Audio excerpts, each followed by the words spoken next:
find you hiding here in the near clear blue.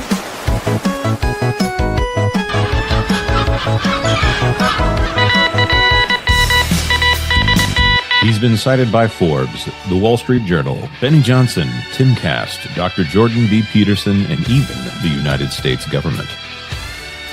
Hey, the Pro Show is on. Awesome! Let's turn it on. Guys? Where'd you go? Morty, let's check in on Ryan Johnson's new trilogy. Okay. I bypassed the compressor. What did you do, Ray? Son of a... That's gonna leave a mark. Now, he was okay, after 6-7 weeks. Okay? They get over it. Kids are resilient like that.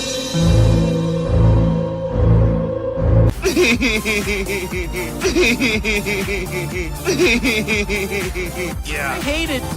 It's the standard, what would George do? I don't want you here. So sorry, George. I didn't think it would go like this. Fly, you fools. I've fallen, and I can't get up. Weird. Stay away from liquor, kids. I have always liked Cowabunga. Now that's more like it, Mr. Wayne.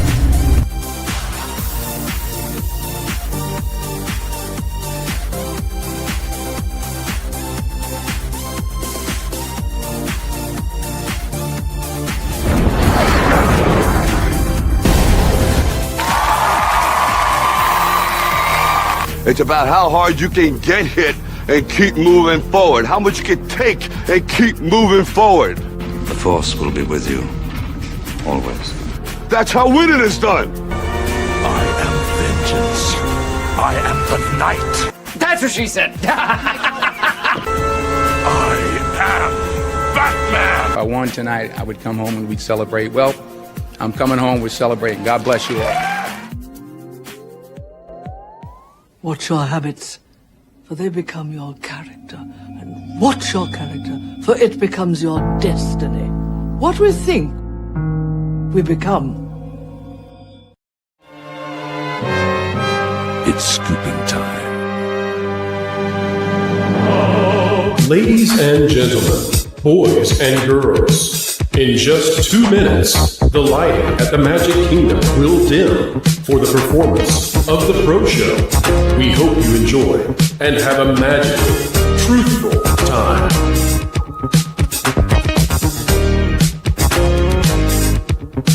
For the safety of others, please, no flash photography.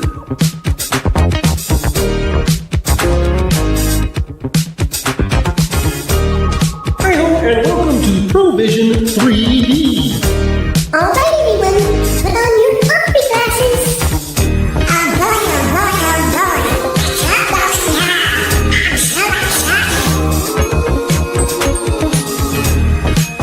Keep learning, keep growing, and keep having fun. To all who come to this happy place, welcome. You know that you've been taught the golden rule, do unto others as you'd have them do unto you. Yes, Paul. Autobots, roll out. I'm bringing the party to you. If somebody's going to try to blackmail me with advertising, blackmail me with money? Fortune and glory, kid. Fortune and glory. Chicken jockey. All right, it's time to go to school, son. Come on, get your hands up, man. Are you okay? They'll never take our freedom.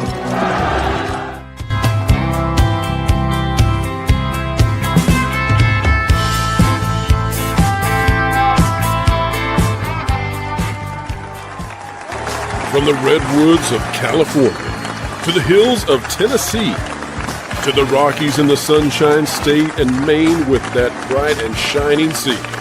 From coast to coast in North America, it's time for your host with the most, bringing you all the entertainment news that should be fun. Ladies and gentlemen, It's the WDW Pro Show!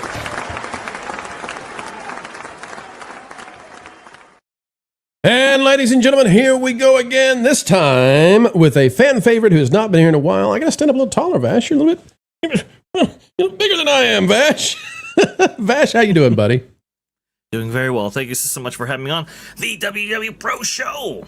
Welcome back. Welcome back. It's a homecoming for sure. And Vash, tell the folks out there how you've been doing on your channel and just share with them what you've been up to. A lot of people ask, where's Vash? Where's Vash? And of course, if they check out that Park Place, they see you.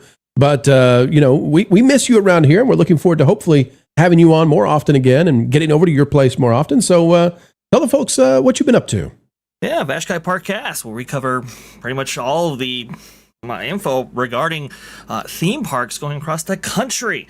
We were just actually talking about, on a recent show, talking about Bakunawa and how Six Flags Adventure is getting quite the coaster right there. It's like a it's like a spinning menagerie right there. Now, Vash, we talked about this. You're not. Remember, the rules of the show are you must speak in English. Baka waka. What did you say? Bakunawa. That's what they're calling it right there. I know it's a pretty incredible name myself, but hey, for the SEO, maybe it makes sense to use these alternative linguists. I suppose. I guess Baka waka. That's what I heard.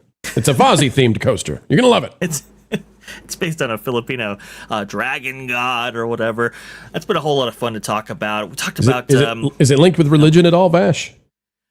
Well, like, do I need to issue an apology that I've mocked a religious belief with Fozzie Bear? I'm worried now. No. I think you're okay. I don't think even Six Flags would use something religiously tied in such a way right there. I mean, they're not Disney, right? Oh, that's a fair point. But it's been a whole lot of fun to go over these coasters with people, and everybody seems to really love that. Well, obviously, we cover Disney, we cover Universal, and, well, their problems related to Universal Studios Hollywood Drift out there. It's been a blast, and people have been really supportive. People have been like, hey, this is pretty cool stuff right here. I think today we're going to cover Guests Gone Wild. There's been a couple of high-profile incidents. Obviously, of the Avatar feud there that transpired, I think, last week. Fine of passage, they're calling it, Vash. Fine of passage. Yeah, fine of passage. That's pretty good. I got to use that. Yeah, well, I stole it from WDWNT. So don't say Pro gave it to you. Yeah, that's a fair point. But it's been absolutely wonderful. Yesterday we covered the earnings call, so we have the wide gambit of things that we like to cover, and people have been really responsive. They've been really supportive. Obviously, we're over 12K, which is absolutely incredible. Never thought we'd actually hit that milestone so quickly. So it's been fantastic. So if you like extended coverage on the theme parks, if you like talking nerdy, and even whoa. Let's clarify that, Vash. I know that you are now a successful solo YouTuber, but we just want to say, Vash said talking nerdy. Talking nerdy. Ladies, do not rush over right now thinking he said something else. That's not what happened. Talking nerdy. I hope so. I hope not. No, talking nerdy. We even talk history as well. Vash and Vixen on Saturdays for the members right there. We usually go back into history. We're just talking about Liberty Square, which was really kind of, poignant because, I don't know, maybe Liberty Square is going away with all of this stuff happening on Magic Kingdom's west side. We've been talking about, the history of Space Mountain, all kinds of things. So we're really doing something really special out there, I think. Phenomenal. Folks, we are topping 400 as we speak. I guess it's time to don the shades. But before we do, Vash, you haven't been on since we've started this new thing called Click It and Sip It. Do you have a beverage, Vash, with you right now? I do. What do you got, Vash? What is that? Is that vodka? A little bit of H2O. Oh, just making sure it's not a little Crystal Geyser bottle with vodka. But that's good. And YouTube, don't hit us for saying that word. All right, I've got. I'm so glad Marv's not on right now. Listen, I love Marv. You all love Marv too, but I'm just telling you, I'm really happy he's not because he would mock me. Because I do have Starbucks. I had coffee from my favorite local place last night. Nobody said anything. But I was in a hurry. You know, the mobile order is handy, and so Starbucks it is. And Starbucks, if you'd like to endorse the show, you know, sponsor the show, we'll drink it every day, like I do anyway. But I've got a shake and ristretto. All right, folks, it's time. You join in and tell us in the chat, what are you drinking? Click it, that's the like button, and sip it with us in 3, 2, 1. I'm also realizing, Vash, I had a plan today. Sure. I found a new beverage. And folks, we'll get to the stories in just a second. Hang tight. And we've got more panelists on the way. Culture Casino is a little bit delayed because he's at the Vegas F&T meetup. He's trying to get things fixed up in his casino hotel room so he can join us. Christian Toto's hopping in. But Vash, if you'll hold the show for just a minute, I've got something special I want to do real quick, okay? Absolutely. No take it over, Vash. At all. Oh, yes, I will go ahead and take it over. Yes, the big WWE Pro has quite the show for you today. Actually talking all kinds of entertainment stories, which is very, very interesting. James Cameron, Spider-Man should be a pretty good conversation indeed. It's interesting going over the earnings call yesterday. At least I was on multiple channels because I don't know if you saw Midnight Sedge, Valiant Renegade, That Park Place, Vash Guy Parkcast, all covering this stuff. Really interesting what's going on in the entertainment world, Pro. I mean, Hollywood and movies seems like they were on the outs, but all of a sudden, Spider-Man has popped off. Odyssey has had a pretty decent run right there.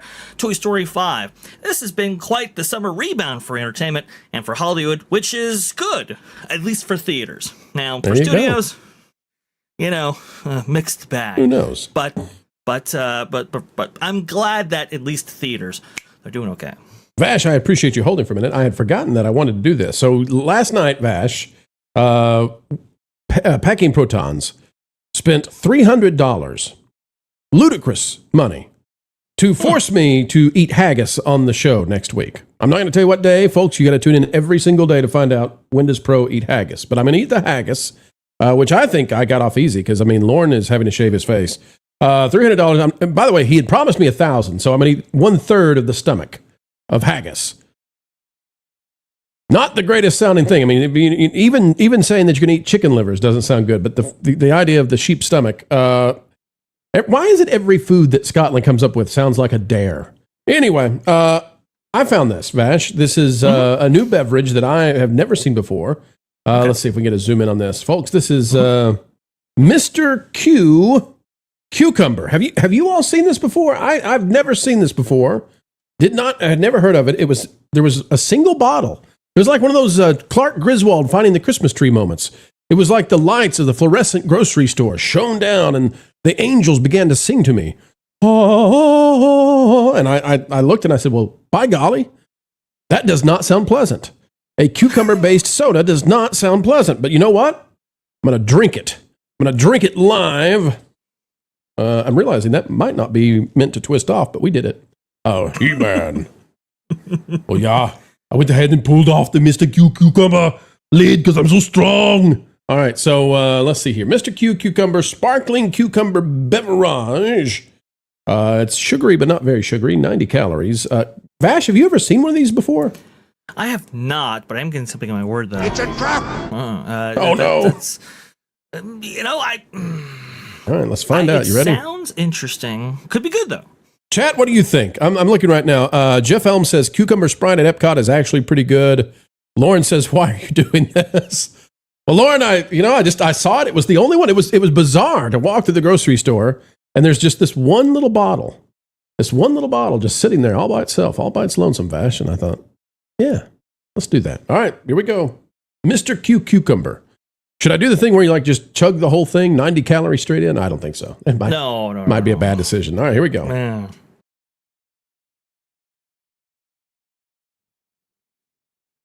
We wait with anticipation. Well, that's bizarre. I'm not saying it's bad. It just tastes like a carbonated cucumber, which there's never been a time when I've eaten a cucumber and thought, boy, I wish this was carbonated. Yeah, I wish this was in liquid form. But you know, I have heard that people from Mexico, sometimes called Mexicans, in Mexican culture, cucumber beverages are popular. So there you go. It's a carbonated Mr. Q Cucumber, folks. Go check it out. And sparkling cucumber beverage. I have no idea where you find these things. I don't know if it's regional. I have no idea. Folks, you look it up and let me know. Mr. Q Cucumber, where do these things come from? Because it was just one bottle. And when you looked at the thing on the shelf, like it wasn't even listed. You know how they'll have the listed, so you know where what belongs on the shelf. So if it's empty, you can say, well, there's where my drink is. Just sitting by itself. Interesting. Where does it rank in the Beverly's scale? Something that we can all... Oh, it's way better than Beverly. Yeah, Beverly's a palate cleanser punishment. Yeah. All right, let's get to the superstars of the show, Vash, and we'll put the shades on in a minute. Whoa. Vash, I have made a mistake. Good sir, I've been sitting here drinking cucumber carbonated beverage, and we've got 15 super chats waiting on me. What are we doing here? Get professional. Shades time to prove I'm doing it the real way. I'm the realist. I'm a real boy. Snarky is a real boy. Good Lord, Snarky, it's a Benjamin. Really enjoyed both VR and Pro Show. You stizzle. The welcome made my day. Top of the AM to all my fat-fingered super homies. Packing protons, you make us proud. Who else on internet TV would think or talk about it or bring us up unprompted other than the one and only WDW Pro? Folks, we're going to click the button and see what happens. I have no idea this time. Hey, okay, that's okay. We did all right. It's snark time. Here we go, folks. Let's play it for the snarkster. And the beautiful Fudge Dora has returned.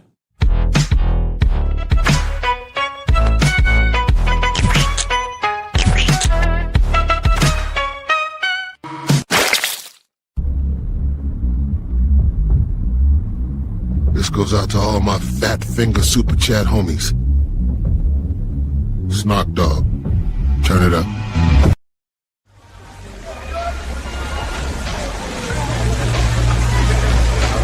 I put hair in funky places. I put hair in funky places. I put hair in funky places. Steve Wiltwan daddy, good to you, mister. I put hair in funky places. I say I put hair in funky places. Steve Wiltwan daddy. Steve Wiltwan daddy, good to you, mister. I put hair in funky places. I say I put hair in funky places. Steve Wiltwan daddy, good to you, mister. I put hair in funky places. I say I put hair in funky places. Steve Wiltwan daddy. Steve Wiltwan daddy, good to you, mister. I put hair in funky places. I say I put hair in funky places. Look at me go. Steve is Vash, baby. You see it? Woo! 1.21 gigawatts! 1.21 gigawatts! Now, for those of you who don't know and came into this and said, what the heck is playing on the Pro Show? That was a musical tribute we did to Snarky because he sent in one of the wildest super chats we've ever seen. His phone went crazy on him, and he sent in Steve Wilton Daddy, good to you. I put hair in funky places because his phone went nuts. So, like, we got this super chat, and Lauren was with us. Vash, I don't remember if you were with us on the show. We all just died. Like, what do you do with this? Steve Wilton Daddy, good to you. I put hair in funky places. And then, of course, Snarky was trying to figure out, like, what have I done? And so we just turned it into a full-blown musical video. Snarky for $19.99. I asked AI if House of the Dragons would be as great, if not so sexually twisted. It said it could be, but some of that is necessary to tell the story. Thoughts, especially of the same-sex stuff. Morally disgusting, necessary? Vash, I'm the kind of guy, I think there are some things not meant to be seen on screen. Things that might, change the way you view things. And so I'll give you an example of that. So like when we're watching Rambo or something that's very violent, there's a limit where I think if you go past that limit, it actually can cause damage, especially in those who are more susceptible to that sort of thing. So I don't, like disemboweling and all that kind of stuff or actual torture on screen. I'm very hesitant for that to be shown in movies. There are some exceptions, like the opening scene to Saving Private Ryan. But for the most part, I think that gratuitous violence that can cause those with proclivities for mental health issues to be led astray, I'm hesitant for those things to be seen. And the same thing is true, I think, for a lot of the bedroom stuff. I think a lot of that puts some of even the young actresses into positions that they should not be put in. And I think it kind of created the world of Hollywood with the casting couches and stuff that was so despicable. And so anyway, for me, if it's going to be in there, I'm going to skip it. I don't think it needs to be in there, and I don't think we need to force. Like, who's the really light-haired, blonde-haired girl who played the queen in Game of Thrones? What's her name? She was in Solo. Oh, yes. Let me see here. Amelia Clark. Yeah, so like she turned 18 and suddenly, you know, she's in scenes, and I was like, you know, there's something really disgusting here where you got to think that these producers, when they cast her, were like, well, when she turns, it's like, I'm out, guys. I'm out. This is grotesque. So that's why I say there's some stuff that doesn't need to be in movies. Vash, your thoughts on that one? Yeah, I think so. I think some of that maybe subverts your film. I understand, like, you're trying to make a point, but sometimes it can be a little bit, it can go a little too far. I'd say, like, there are moments of, like, Hacksaw Ridge, for example, that it's like, whoa, that's pretty extreme right there. Now, I'm not saying that you weren't going for, accuracy or realism, but there is a point where it's like, ugh, does this take away from the film that could have otherwise been enjoyed by so many? I think there's a real... there's something to be said about that. Game of Thrones, I think, they went so hard in the paint on that. Oh, that's a terrible phrase. What was it? Butters. There's a South Park episode, Vash, where Butters, is like, hang on. He says something along the lines of, I'll switch the pitch up. All it is wieners. And so that's, I think that was a good comedy for South Park to pull off, especially from South Park. Like, what is this show? It's all... Yeah, it's like, how do we make a splash with our show? How do we, break through with so much competition? And they may have gone that direction. And so Water Cooler Talk, it's kind of like, oh, did you see that one show with the one thing? And it's like, whoa, okay, maybe, that sounds crazy. Maybe I have to check it out. Perhaps that's what they were going for right there. Maybe that... equated to a lot of its early success. Obviously, when people actually watch Game of Thrones, maybe they have a different impression taken from it because those elements are relatively minor when compared to the overall plot line and so forth. So, maybe some of that stuff happens. We saw a little bit of that maybe with Sydney Sweeney in Euphoria. We saw a lot of stuff surrounding that whole thing, which made a lot of people uncomfortable. So I think, it's... You're playing with fire there. I wouldn't necessarily go that route, but you can kind of see if you are trying to make to cut through a lot of the noise, a lot of the competition. I think, as Josh D'Amaro actually pointed out yesterday on the earnings call, then you have to stand out in some way. Perhaps. Well, how about this, Vash? Taken by some. Have you noticed that after Euphoria, people aren't talking about Sydney Sweeney nearly as much anymore? That's a good point. There's a damage that gets done. And by the way, folks, when there's a show that features a character who is less than 18, and then as soon as they turn 18, those kind of scenes happen, you just remember somebody sick was waiting for that day to happen on that show. And look what's happening to Ariana Grande right now. I'm not suggesting that anybody did anything to her once upon a time, although it could have happened. But they mess young people up. They really mess young people up. Mark Fields for $4.99. On Saturday, I will be 48 years old. My birthday wish is simply this. I wish all of you and yours to be safe and have positive vibes. Mark Fields, let me tell you, you're the kind of guy who deserves a major B-Day surprise. Make a wish. Blow out your candles.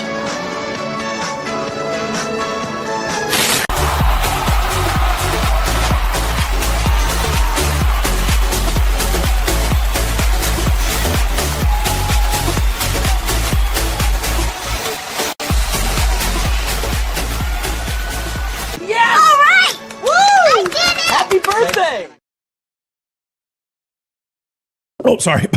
Yeah, I don't like the drink. It tastes like cucumbers. Yeah. Sorry. Just second. Okay, it's actually pretty good. Darn it. All right, Juliet for $2. It's not bad. Juliet for $2. Like, subscribe, and share, and you just might get a cheeseburger. Thank you, Juliet. Wishing you many cheeseburgers today. Dave Saves Culture has become a YouTube member. We're happy to have you aboard. Chief William Schweikert for $5. Hello, Pro Panel from Pottsville, Pennsylvania. Today is my parents' 60th wedding anniversary. Can you play a video in honor of this occasion, please? Por favor, as they say, south of the border. Well, Chief, I think I know just the one for a celebration of 60 wonderful years of wedding bliss.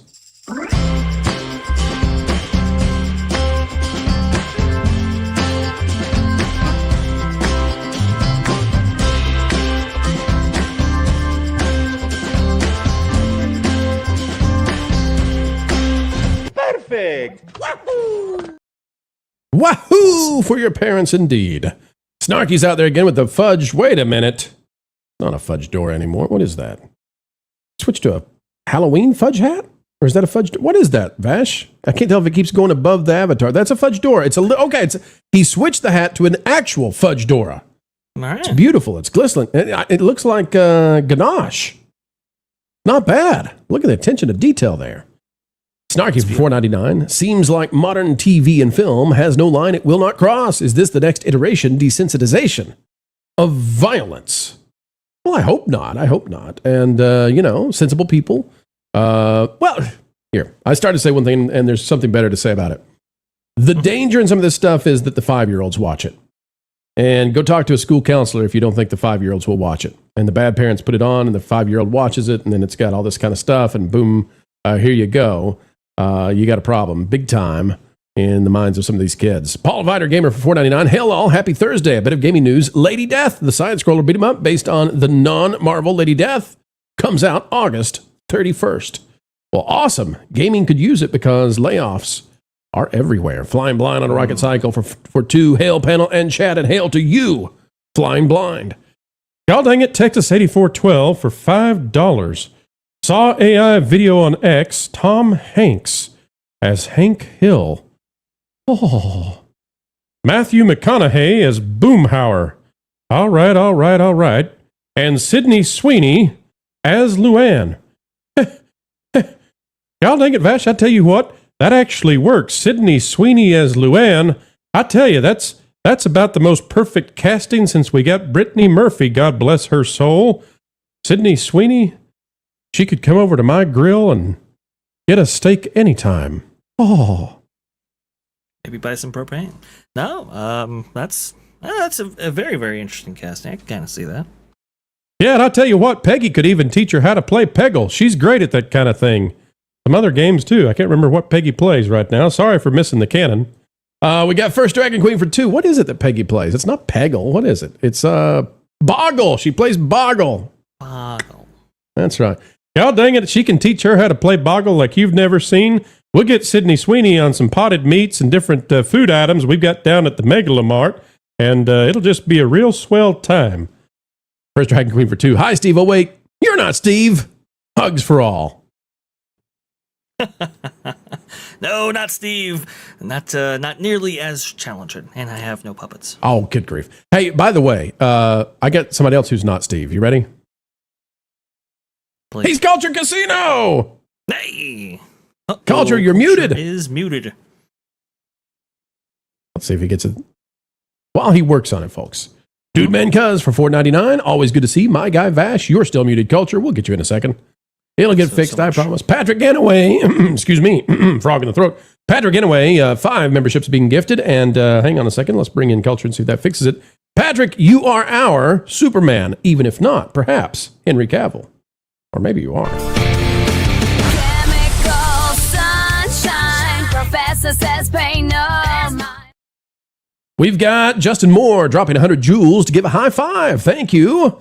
High on life because you're out there. 10 joules from Tom for a happy poopology. And Wendy F is out there for 5. Gatorade has a lime cucumber. Have tried it twice and just can't drink it. Well, imagine it carbonated, and that's what this is.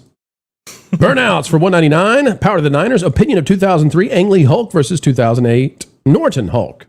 Vash, what do you think? Which one's better, the 03 or the 08?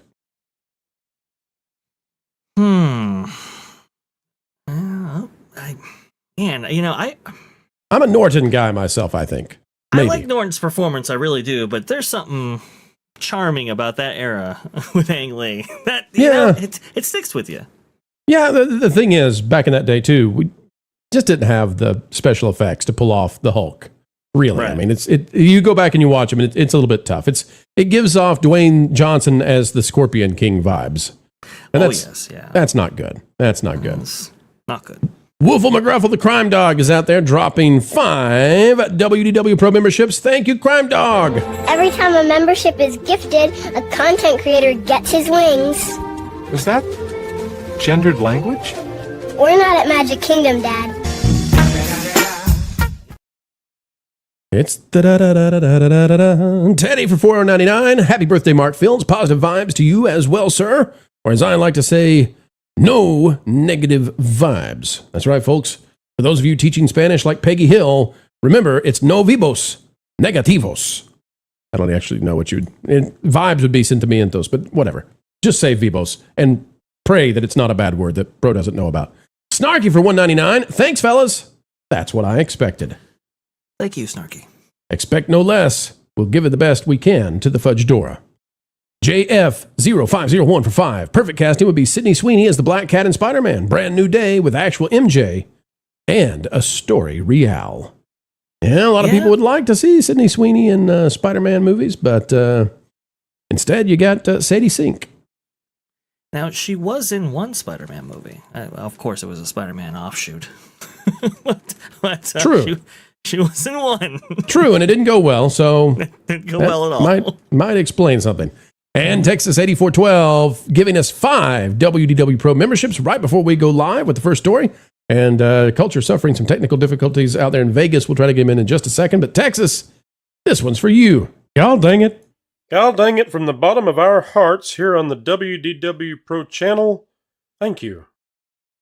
You know, Vash, we probably should not have done, the cucumber soda bit. It is 12. Yes, it's past 12:30 on the East Coast, and we still don't have a story. We're going to get going, ladies and gentlemen. Hang tight. Absolutely. Let's do it right now. More super chats on the way after this story. So stick tight, folks. It'll be all right. We'll get them no matter what, every single time, and in every single way.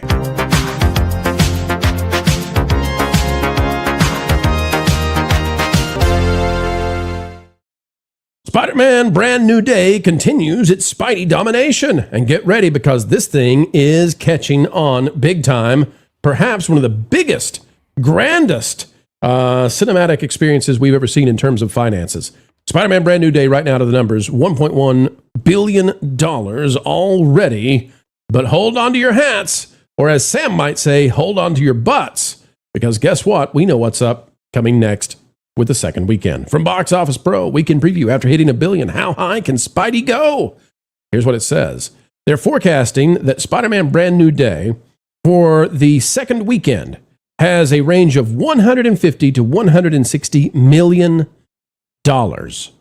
which I'm pretty sure, Vash, that would be good enough for the third best after Spider-Man, had its weekend and the Odyssey. This would be the third best weekend as the second weekend of the year for any movie. That's insane. Yeah, that's absolutely incredible right here. To make dang near $1 billion on its first weekend worldwide is absolutely massive. Without IMAX. Without IMAX, without a lot of the PLF support that we talk about so frequently and that the media says, oh, it's a must-have. Well, Spider-Man definitely broke that mold for sure, and it will be getting an IMAX release very, very shortly. So obviously that will help those numbers significantly, I'm sure. But to get close to 50% with such a bombastic opening is absolutely phenomenal. Cinema score, so we can expect that the retention will be high, which is abnormal for Marvel films, right? They're usually so front-loaded, but I think this one has really strong legs, perhaps 8 legs, which is going to be very, very interesting. Well, we hope Peter Parker doesn't have 8 legs. That's going to be a real dating problem with MJ. Here's what it says. What can you say about the biggest domestic debut of all time? $360 million on the weekend, and before you got the Mondays, leading the biggest overall box office weekend in history at $436. That just about says it all for Spider-Man Brand New Day, which came riding in on a white horse during a low ebb for the Marvel Cinematic Universe, and not from Disney either.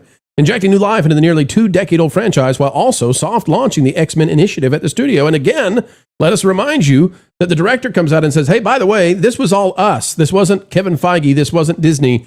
We picked Jean Grey. We introduced Jean Grey this way, and we picked Sadie Sink. This is us. And Disney promptly well, canceled his show on Disney Plus. So there's something going on here. There's a rift, I would say. But take a look at this from OMB Reviews. Our good friend Odin out there says, just when things looked good for Spider-Man Brand New Day, the projections for its second weekend dropped, and it's about to get even better. Projected across $600 million domestically after just 2 weekends. $1 billion domestic run is on the table, and at this point globally, not only is $2 billion essentially guaranteed, but reaching $2.5 billion is now likely. Still a long way to go, but Sony's about to make so much profit from this film. Oh yes, I mean easily $1 billion in profit. We can see right here. But there's something strange. Culture, I'd like you to weigh in on this if you can. Can we get an audio check from you, Culture? Sure, I feel like I have audio. You do. We feel like that too. Right. Culture, the odd thing here is Spider-Man is going to get a bunch of IMAX showings this coming weekend. And the Odyssey is essentially an IMAX film. So nobody wants to see the Odyssey on a standard theater screen. And yet they are projecting the Odyssey is only going to drop 28% from third weekend to fourth weekend. That to me seems crazy. But if that's true, I have to reconfigure how I think about the Odyssey, because I don't understand that. Can you help us understand what the heck is going on if the Odyssey has a 28% drop while Spider-Man takes its IMAX away? Well, I think that idea is insane. I think that if you take a look at it, there's only going to be 41 screens left this weekend across the globe that'll be able to show the 70 millimeter projection for IMAX. The digital IMAX screens will be dominated by Spider-Man, which is actually shot for a larger format. Maybe not 4K exactly, but IMAX exactly, but at least a high resolution laser 4K projection. So when you take a look at, and it's much more dense than a 4K. But anyway, what I think is, I think they're being overly optimistic, and we've seen this happen with outlets like Deadline and most of PMC Media. But some of these projections, I don't see how it hangs on to that small of a drop. That's incredibly optimistic, because as you guys pointed out just a moment ago, I think Spidey crawls to maybe the second or third best ever for its second weekend, coming up. So sure. How are both things true at the same time if Spider-Man is such a sensation and the Odyssey is starting to wane? How's it happening? How's it happening? Because there is a limited bandwidth. I mean, there's just so many theaters, and that and dollars. This is the other thing that we don't talk about enough, and what I appreciate about Odin, as you mentioned before, and Valiant, of course. But the idea that the entertainment dollars are limited now. We don't have the same economy we had when Marvel was on its rise in 2018, 2019. So entertainment dollars are limited. There are fewer patrons going to entertainment venues, whatever they happen to be. That includes, concert venues. Think about the fact that a lot of concerts have been canceled for lack of, ticket purchases. So because of that, you can look at the larger picture and go, people are going to choose where they spend their money. And if it's a 4-quadrant film like Spider-Man is versus the Odyssey, which is certainly not, I think everybody's going to, put money more heavily on Spider-Man than they are on Odyssey, which, like I said, I don't think that their prediction of retention is anywhere close to accurate. I think it's finally going to have its fall off, as you predicted it would have last week. I think this will be the week it has a more significant fall off than retention. So. Maybe. I don't want to get in a fight with Sean Robbins. He's doing the investigation of the pre-sale tickets and all that kind of thing. This 28% drop, if he's right on this, I mean, it just defies the logic that I understand, and that's okay. It's okay. Like, we've got our track record. I know what it is, and I'm willing to say on this, he has information that I don't have, and if he does, we're going to try to figure out what the heck is going on here. It seems to defy actual logic, but I'm not saying he's wrong. I'm just saying, like, I don't understand how Spider-Man can take the IMAX screens and it only do a 28% drop. Like, a 50% drop would be good. So a 28% drop is insane. In Pro, it's not just the IMAX screens. I don't think, Vash. I think it's. I think it also includes all the other PLF formats that are out there. I mean, you guys know this. They added auditoriums from the original release. You remember the Wednesday and Thursday previews we got, where it was 3,847 screens to start with, and now it's 4,400 plus. So they added auditoriums and they added screenings and they added opportunities to see the film. So, that's why we got such a large opening with Spider-Man. We also, again, it's not like those theaters are going to go away. Spider-Man's going to retain their theaters plus gain the IMAX screens. So, well, here's what I'm thinking about, right? So they've dropped the screens for the Odyssey. Yeah. If it's only going to get a 28% drop, why would they remove any screens from it? Why wouldn't they just be like, okay, Minions and Monsters, we're cutting your screen so that we can keep both of these films, at the maximum showings possible. If that's the thing that I don't understand. The theaters are not acting like the Odyssey is doing what it's doing and what it's being predicted to do. I'm not trying to suggest any kind of conspiracy or anything like that. I'm not out there in La La Land. I'm just saying, what a strange film. What a super strange film doing super strange things. It's bizarre to me. Vash, go ahead. And by the way, not breaking even yet, if you can believe it. I don't know if I have those numbers on the screen that I can show. I don't. But the Odyssey needs $1 billion to break even because of this crazy Christopher Nolan contract. Mm-hmm. What a weird film. Yeah. Yeah, it is a bit strange, a bit odd, but I will say, the retention there is mightily impressive, especially with the loss of those PLFs. Now, it's not losing all of them. I just was checking my local area just now, and it looks like it is retaining some 70mm showings and some large formats, and I'm sure there is some sharing going on with some of those PLFs. Maybe Odyssey plays in the day, Spider-Man at night, that kind of thing. And there might be some of that. Well, go ahead, please. No. It just to agree with you, it's not going to lose any of the 70mm projector screens. It won't. Because Spider-Man can't even be on those. Yeah, all 41 of those are going to be retained across the globe. Well, 41 across the globe, only 25 in all of the U.S. Yeah, it's not as many as you would think. And again, those projectors are a slowly dying, entity. They're 50 years old. Well, many of them were only developed for like attraction kind of things, like for museums. people to go.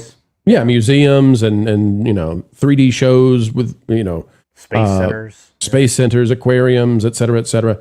Okay, so take a look at this, folks. This is why people are excited about Spider-Man. Let's get back on Spidey. This is why the theaters are going gaga over Tom Holland, and why Marvel should be doing everything they can to make sure that Tom Holland is in Doomsday. Like whatever it takes, reshoot right now, get him in the movie. Because you see that 3-day drop-off, that's 58%. And by the way, I'm hearing that it might be 55 based on pre-ticket sales. Sean Robbins, he's dealing with data from like 2 days old. I'm hearing this is looking better and better because it's getting momentum. 58% drop, right? Yeah. Take a look at Avengers Endgame, which is one of the only films we can compare this with. If we go down to the weekends, second weekend for Endgame was a 59%. If Spider-Man drops 55 to 58, it is outperforming in terms of a hold Endgame. And at least domestically, that means it's on its way to defeating Avengers Endgame. And Odin is saying it's got a chance at $1 billion domestic. If we go in that direction, 2.5 is clearly on the table and maybe more for the worldwide. We get into crazy territory for Spider-Man. And it will have been more profitable as well with a $225 million budget. We know that Endgame was that's a great point. More expensive. Great point, Vash. We should have said yes.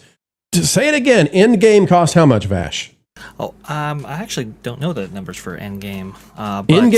Endgame with production and marketing, we think was in excess of $700 million. Right. Okay. And we know that the production budget for Spider-Man: Brand New Day is $225. You can add on about $150 million to that, but still comes in far short of Endgame's total investment, right? And we also know that Doomsday coming out later this year, even if it does make $2 billion, that will have been at best an X2 versus if this makes $8 billion, this would have been an X8, I do believe. So the profit center is just tremendous for this film. It's just absolutely remarkable. Tom Holland is talking about, there's a plan for him to hand off the mantle of Spider-Man after he, does how many films? Tom, you might as well put that away, buddy. You got the Luke Skywalker deal, from the 80s when at the end of the trilogy, it was like lifetime contract, baby. It didn't actually happen, but Tom Holland may be on the verge of having one of those where it's like, what do we got to pay you to do this till you're 80? What do we need, Tom? You're going to be playing Peter Parker for the rest of your days. And if you're a cinema owner after all this, that's A-okay with them.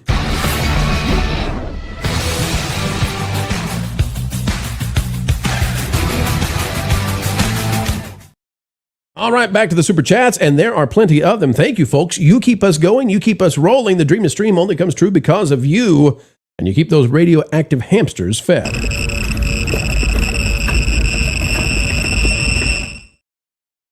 Kelly out for 2, Sydney in Spider-Woman. Enter the lingerie-verse. Ooh la la. JAFO501 for 2. That was not a real Spider-Man story, Vash. Well, don't tell that to Sony. They would have had you believe that Tom Holland was going to come right out. But no, that didn't happen. Yep. Detailed Devil for $1.99. Power to the Niners. Euphoria Sweeney degraded. Felt politicized. I quit. So did so many others and said enough of this. Arjon, member for 11 months. It's almost my membership birthday. Well, happy almost birthday. Happy birthday! Oh, you almost got the full clip. Almost. Because it's almost your birthday. We've got caveat ties for 2. Unable to chill with my wife. Hell dang it, we play Boggle. The couple that plays Boggle together stays together. Oh. You know, my parents play Boggle. Yeah, and they're still happily wed. Yeah. Do they cook with propane and propane accessories? Of course, yeah. That's heaven's fuel. It is. Clean, clear cooking propane. Yeah, oftentimes I'm the one over there operating the grill, Hank. So there you go. God bless you and God bless propane culture. That's right. KB Hugs for $4.99. I know there's an effect on the experience, but having my nearest IMAX in a crappy neighborhood, I have not indulged. Could you explain the difference? Well, you see me now? You see me now? That's IMAX. That's fair enough. That's the difference, the whole difference, and nothing but the difference. So help me God. The only thing you're going to get that's bigger than IMAX is the Sphere, and I don't think anything's going near that soon. Christopher Nolan's not going to let the Odyssey go to the Sphere. Just a Dutchie for 11, and I hope Just a Dutchie is feeling better. I heard, Dutchie, that you were not feeling well, so I hope you're feeling better. Mr. Q Cucumber, sparkling cucumber soda, originated in the United States. It was created by Global Beverage Enterprises, originally formulated in Florida. Huh. That's a Floridian beverage here, Vash. Mr. Q Cucumber. Beautiful. Thank you so much, Just Dutchie. Not bad. Professor R2, beep boop up, for 5. The last IMAX showing for the Odyssey in our local AMC theater is today's matinee. It's a brand new day for all IMAX showings going forward. Mm-hmm. So how's it going to get a 28% drop? It might. Surely it's true. I'm just saying I don't get it. I don't know what's going on here. Caveat ties for 5. Does open wallet theory apply to these ticket sales? The idea that once a customer had decided to spend money, they might just say, quote, just as well. So partially what happened with the Odyssey is that they did pre-sales for the IMAX for a year. And so a lot of people said, oh, a Christopher Nolan film, I'm not going to miss that. I'm going to go see that in IMAX. Oh, it's the Odyssey. Wow. And they did, you had all these people reserving all these IMAX tickets months and months in advance of any trailer even showing. So well played. I mean, it's a great marketing move. Kaylee out for 2. You're only as good as your last film. Keep Zendaya happy. I don't know how you would know if she's happy, though, honestly. That's true. Wait a minute. Wait, come on, both of you guys. Yep, come I on. said she's emoting much better now. We're seeing some actual acting there. Yep, and I need to get off her case because I said after this movie, apparently she and Tom were both had a personal writer there helping them fix scenes as they went through. I'm done mocking Zendaya. She's going to get the Brie Larson treatment. I think she's fully redeemed. Wildman of Yavin for 5 for the Revolution. By that, I mean the book. Throw the book at him. There can only be one, a.k.a. the Highlander, remember, for 22 months. If you think Tom will stay on, keep him until MJ and he wed and then have a kid. Not May, since that is a different MJ, then hand off the mantle.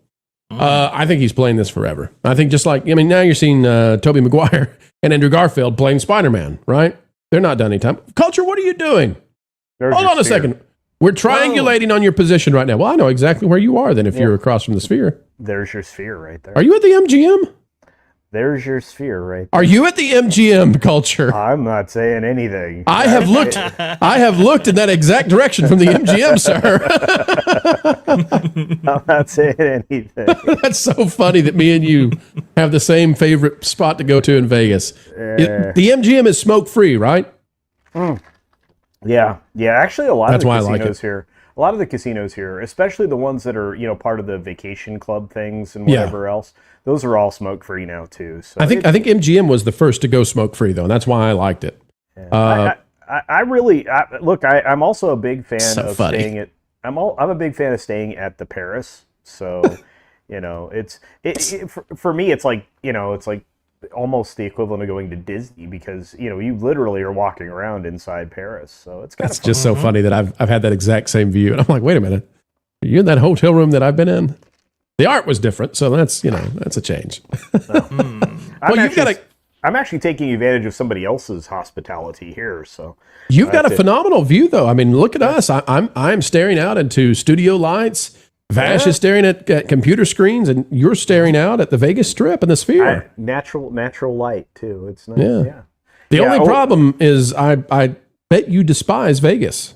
Oh, very much so. Yeah. It used to be a lovely town, and now it's not much anymore. So. Don't lie to me, Culture. I know why you despise Vegas. Why? Because the plants don't grow. Oh man, it's so deserty here. It's very deserty. I know you. Yeah, I know you. you. And I'm going to actually be over by the Sphere tonight for the meetup. I'm very excited about that. So. There's only so much. There's only so much desert culture can handle. As long as he can still grow things, but the minute you get into that Sierra, he's done. Look, I mean, I'm actually the guy that air condition is greenhouse because like today at home, and Vash can back me up here. It's like 112 or something. It's like very humid as well. Oh no, it's not a dry heat. Ooh. Oh no. What is that? El Nino is rolled up upon us. Did you hear that's a super El Nino? It is. It very much is. Biggest one in 500 years, they say. Who knows? Who was here 500 years ago? Were you pro? Come on. I'm just telling you, all the crazy stuff that happens on the show. We talked about a super El Nino last night. Lauren was telling us about megacolon is what killed Elvis. I mean, watch out. Well, I can tell you about haboobs. You want to talk about haboobs? There was a big haboob this past week. I hate both of you. I really do. The fact that you both know what a haboob is. I just wish you guys would grab onto a big, giant 20,000-foot haboob and just live life, man. Just live life. Don't be afraid of it. Just go get in it. I almost got blown off the top of the greenhouse. I was installing by a big haboob. Panels. Yeah, it was bad. They'll do it to you. Yeah. Maverick Pilgrim. Folks, if you don't know, a haboob is a very weird word for a sandstorm. Yeah. Maverick Pilgrim, member for 40 months. I caught 2 lives in a row. Crazy times. I think Spider-Man Brand New Day is going to have crazy legs. Crazy legs. Maybe even 8 of them. Da-da-da-da-da-da. Shh. All right, moving right along. Jason Nelson for 2, as Marky Mark said, sending las vibraciones buenas. Oh. I'm sending out good vibrations. No, different. Completely different. Good. That's vibraciones buenas. KB Hugs for $4.99. If that's the case, how is Sydney Sweeney on an IMAX star? I mean, hello. McFly. KB Hugs for $4.99. If that's the case, how is Sydney Sweeney not more demand for IMAX movies? Just saying. Yeah. Well, that's how you get your 30,000-foot haboob. Kaylee for 2. Oddly, one screen for showing from March 12th. No, hang on a second. Kaylee, now you're hurting us badly here. Odyssey, one screen. Odyssey, not Oddly. Odyssey has one screen, 4 showings from 312. Body up to 4 out of 16 to 5 out of 20. Okay, got it. We got it. Woo! Sharing going on. Woo! The character economy out there is getting tight these days. Well, I'm going to be having for 5. Culture going to show up on a Pawn Stars episode. Watch out. I actually am considering going over there. I haven't been over there in a couple of years. I don't even know. I mean, I know the family's had some tragedy recently. So yeah. If you But I know go they over were there, we can get some rebooting it. content out of it. I'm going to do that. Plus, I'm going to be at D23, the expo here in a week. Yeah. Vash, are you going to be there? I am not, no, but I'll be looking from afar, enjoying the festivities from the comfort of my home. Well, I may try to bother you while I'm there. How about Culture that? is a traveling man. He's our guy on the street. Well, absolutely. Yeah. Well, that doesn't make me sound very good. Culture in red. Juliet for 2. Like cucumber, subscribe cucumber, and share cucumbers. Thank you, Julie. Juliet, we're going to talk about this later. Mistakes have been made. All right. All right, folks. Talking about mistakes being made. Mistakes were made at the national level in the last many years, and you all know about that, and the diaries have borne that out. Disney now is struggle busing because Disney never expected in a million years for this narrative to take place and for the backlash to happen from some of their superstars on ESPN. We're going back now to even more from Stephen A. Smith. Get ready, folks. He is not taking a miss when it comes to striking back at Fauci.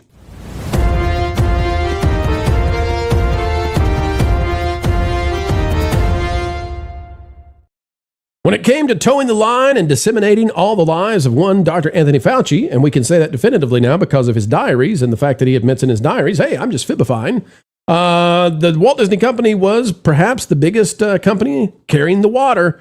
Yeah, I know. Stephen Colbert was in a race with them, but Disney was fully, totally, absolutely on board. Now Disney is facing a firestorm, and it's not behind the scenes anymore. No, Stephen A. Smith on ESPN has had enough of Disney and what they want him to say about Fauci.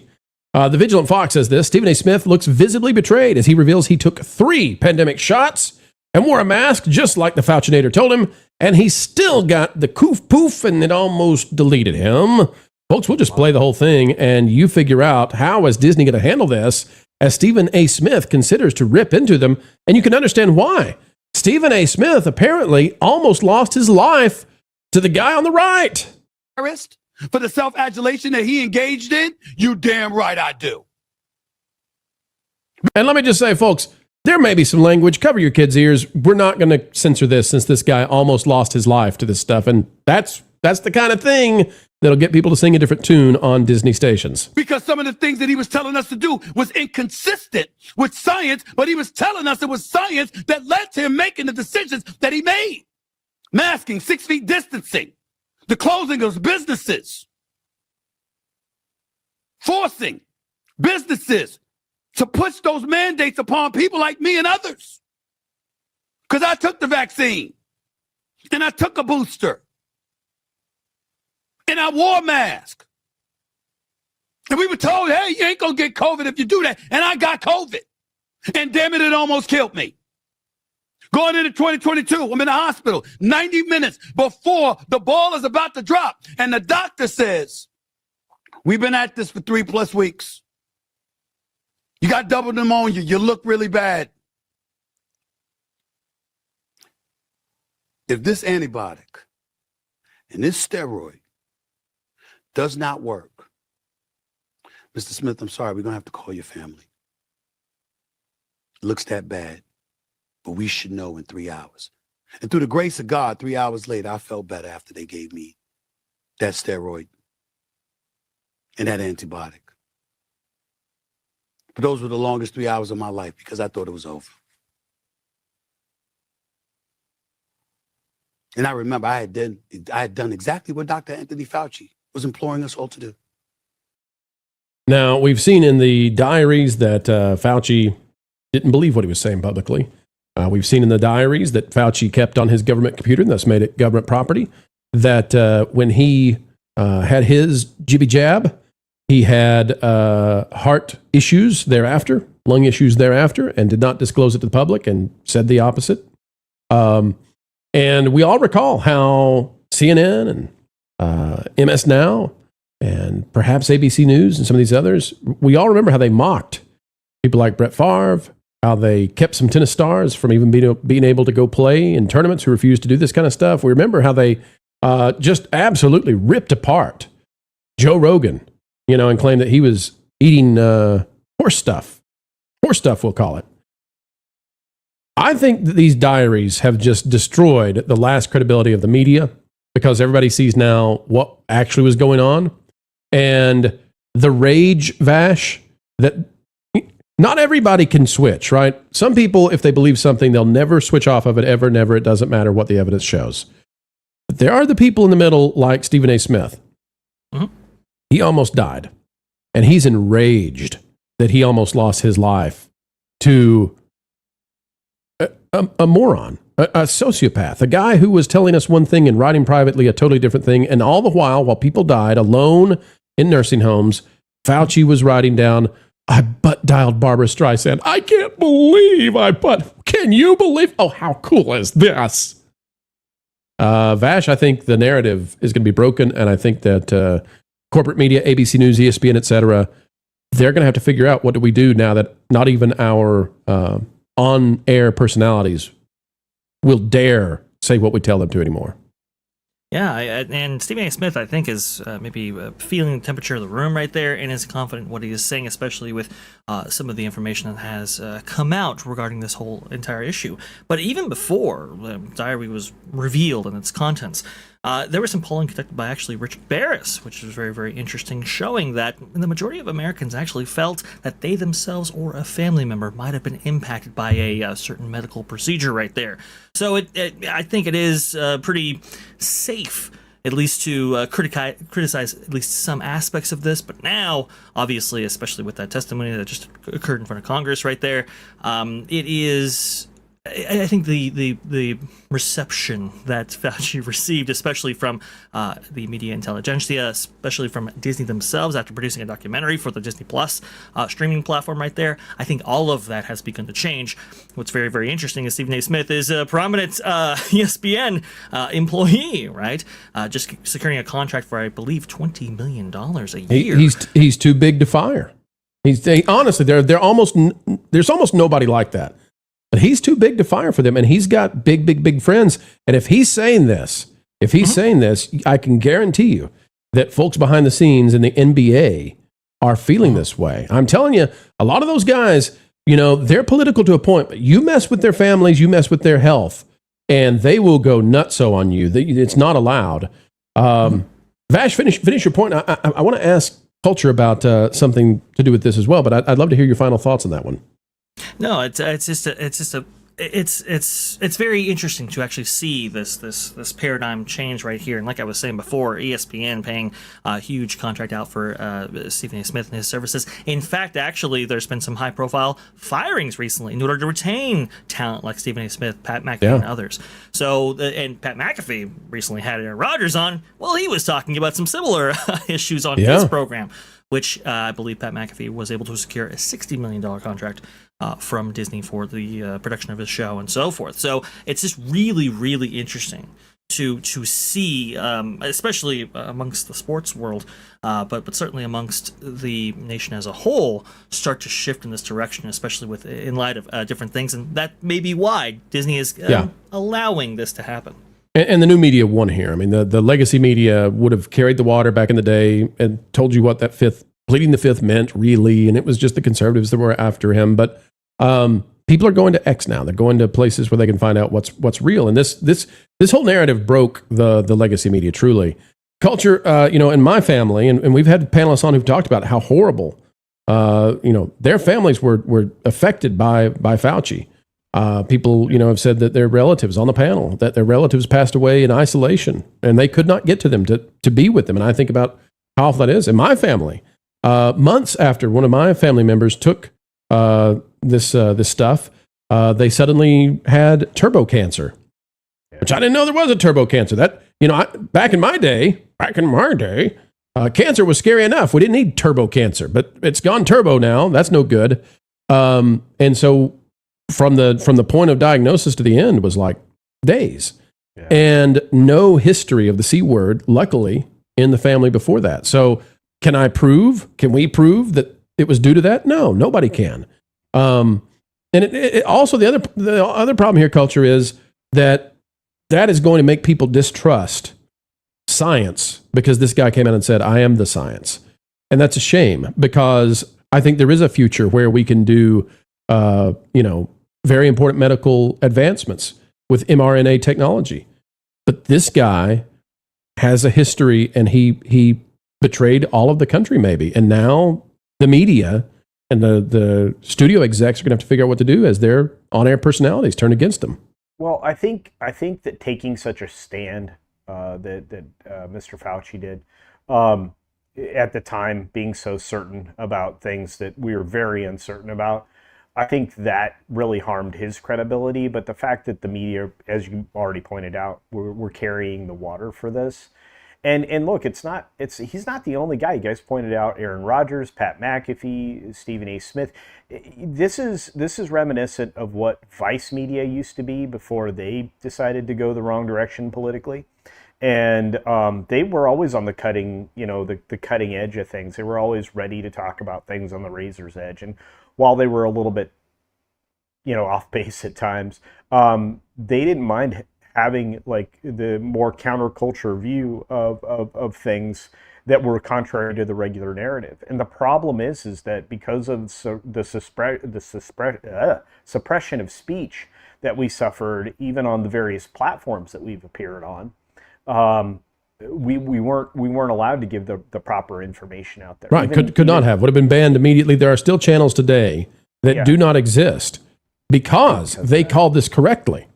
Not only that, they took verbatim CDC information, like the actual CDC releases, and still got in trouble. One of the channels that I used to appear on regularly, and thank goodness they didn't get completely shut down, one of the shows got completely flagged and banned, and they got them a week's suspension because all they did was quote the CDC. And so, look, we all agree the media sustains a massive amount of damage because of this. The question is, will they ever regain credibility?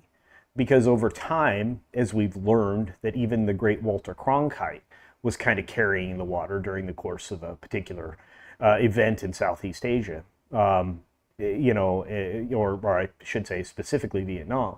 But I really feel like there's the credibility of the news media and the government simultaneously both took a huge hit. I don't know that people are ever going to trust either of those fully anymore. I think the institutions we've all felt have been mostly compromised, and I think it's put us in a position where we actually consider it unwise to take the word of people that are presented as authorities in various fields. Well, that also gets us to a dangerous place. Yeah. Because we actually need authorities. Yeah. Not because we need authority figures to like tell us exactly what to do, but because here's the thing, okay? You can believe that there's a certain amount of corruption. And there always is. In any human endeavor, there's a certain amount of corruption. And that's even like a biological fact. Inside your body right now, there's a certain degree of corruption that's occurred, in your cells. And if that takes off, then you're in trouble. And the same thing is true if you scale that out to like society, right? We can only handle a certain threshold of corruption, and that's any society. And when our authorities stop believing that there's an objective truth and that they'll be held accountable someday for what they do and what they say, when we remove the divine from the equation, what happens is that every single time we'll get to a place where there's somebody in authority who just has a sociopathic effect on the world. And yet again, we've seen that unfurled on us, and the name apparently was Fauci. How long does it take to get the media back? I don't think ever. I think the new media is going to take over. It's going to look different going forward. And frankly, I think that's a good thing. I think that's a real good thing.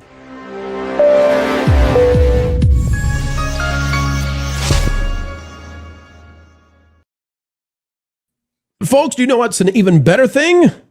Christian Toto is with us. Christian, hop on in. Vash, to set the balance, I'm going to put you down there. So we got blue and all that kind of thing. White and white. Look at that. That's all right with me. Christian, how are you today? Good. Estoy aquí. Thanks for having me, guys. Bueno, bienvenidos al programa. Wait, el canal, maybe de pro? I don't know. Anyway, Spanish is fading as I don't use it much. All right, ladies and gentlemen, we've got Christian Toto here from the Hollywood and Toto podcast and Hollywood and Toto, the website. Christian, I am so glad you're here. And, well, we've lost culture. That's going to be... See, I had everything fixed just right. Culture, what are you doing? Come on, Vegas connection. He's Christian. He's feeling fancy because he's over there. He's got a top of the line room, staring at the Sphere, and so we can't get him away from the window. Culture, what are you doing to us, buddy? What are you doing? It's good for us now. Well, all of a sudden, no. Christian came in and my sound went away. So I decided I wanted to hear what Christian had to say and the rest of you. So it would make it a difficult conversation if you. It was. If you're I couldn't say hi to Christian, which I wanted to say, hey, buddy. Flying blind by the ears. That's right.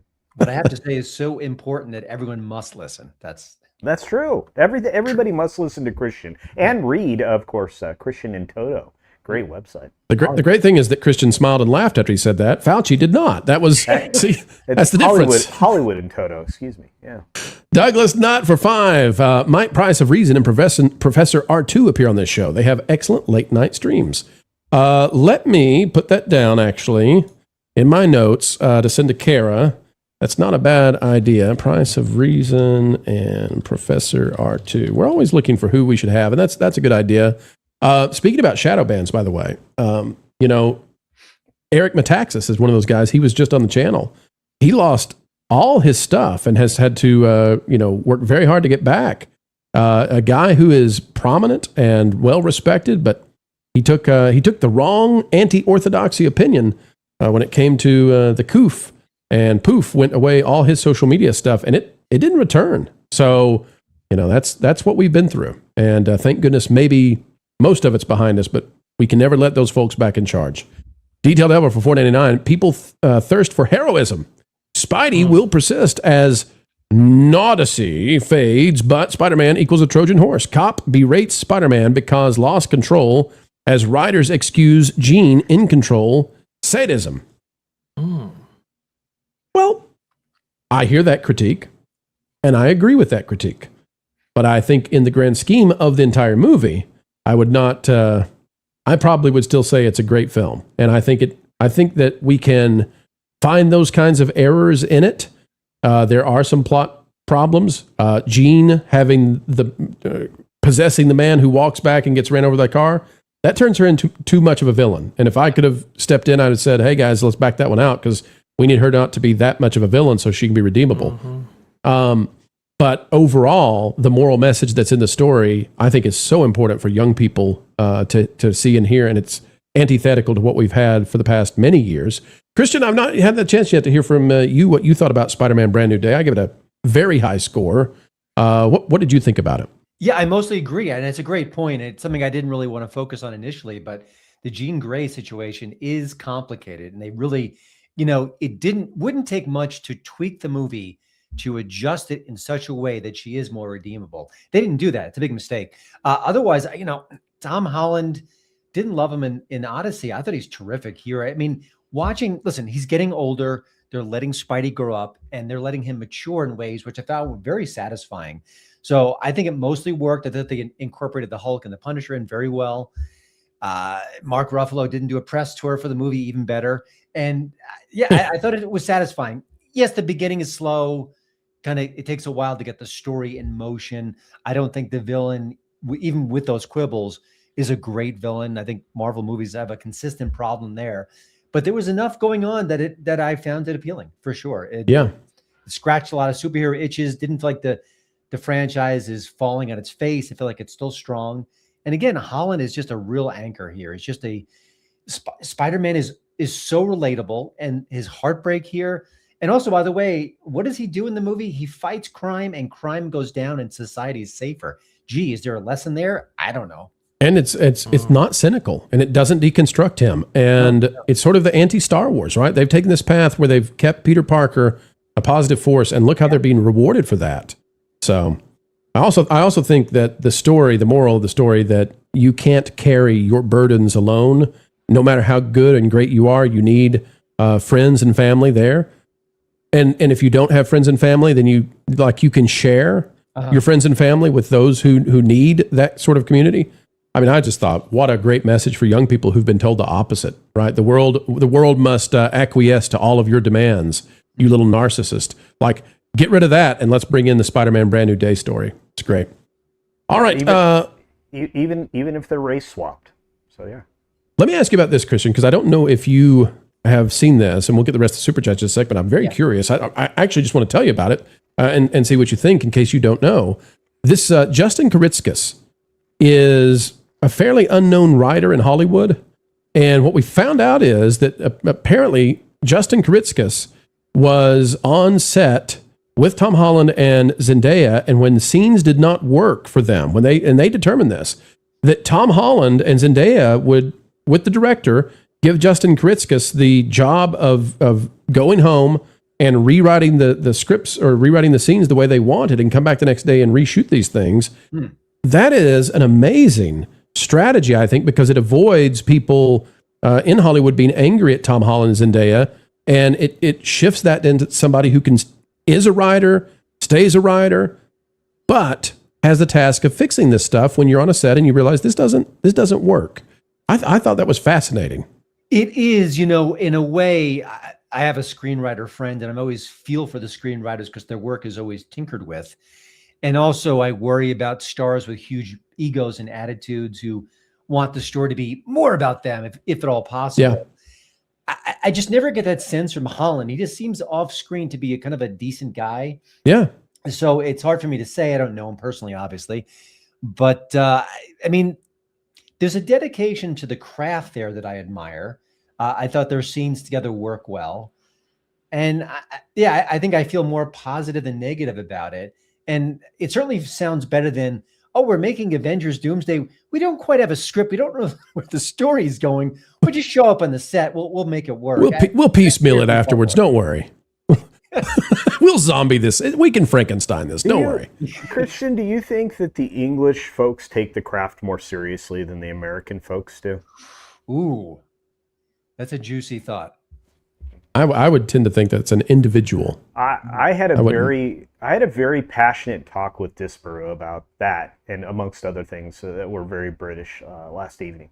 And I can say, and I'll probably have to continue the conversation tonight, but like I said, he impressed upon me that Americans have very, very substantially different positions on things than Americans do. But he was talking about tea culture. He was talking about tea.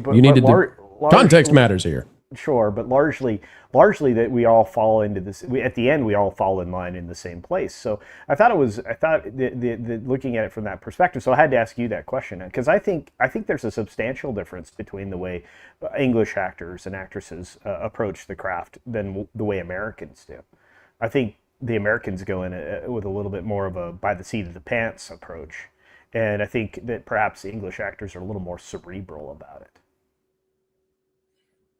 I don't know. I would say I tend to paint that with an individual brush versus more broadly. There might be something culturally to it. I know that the work day looks differently depending on if you shoot in London or if you shoot somewhere in the United States.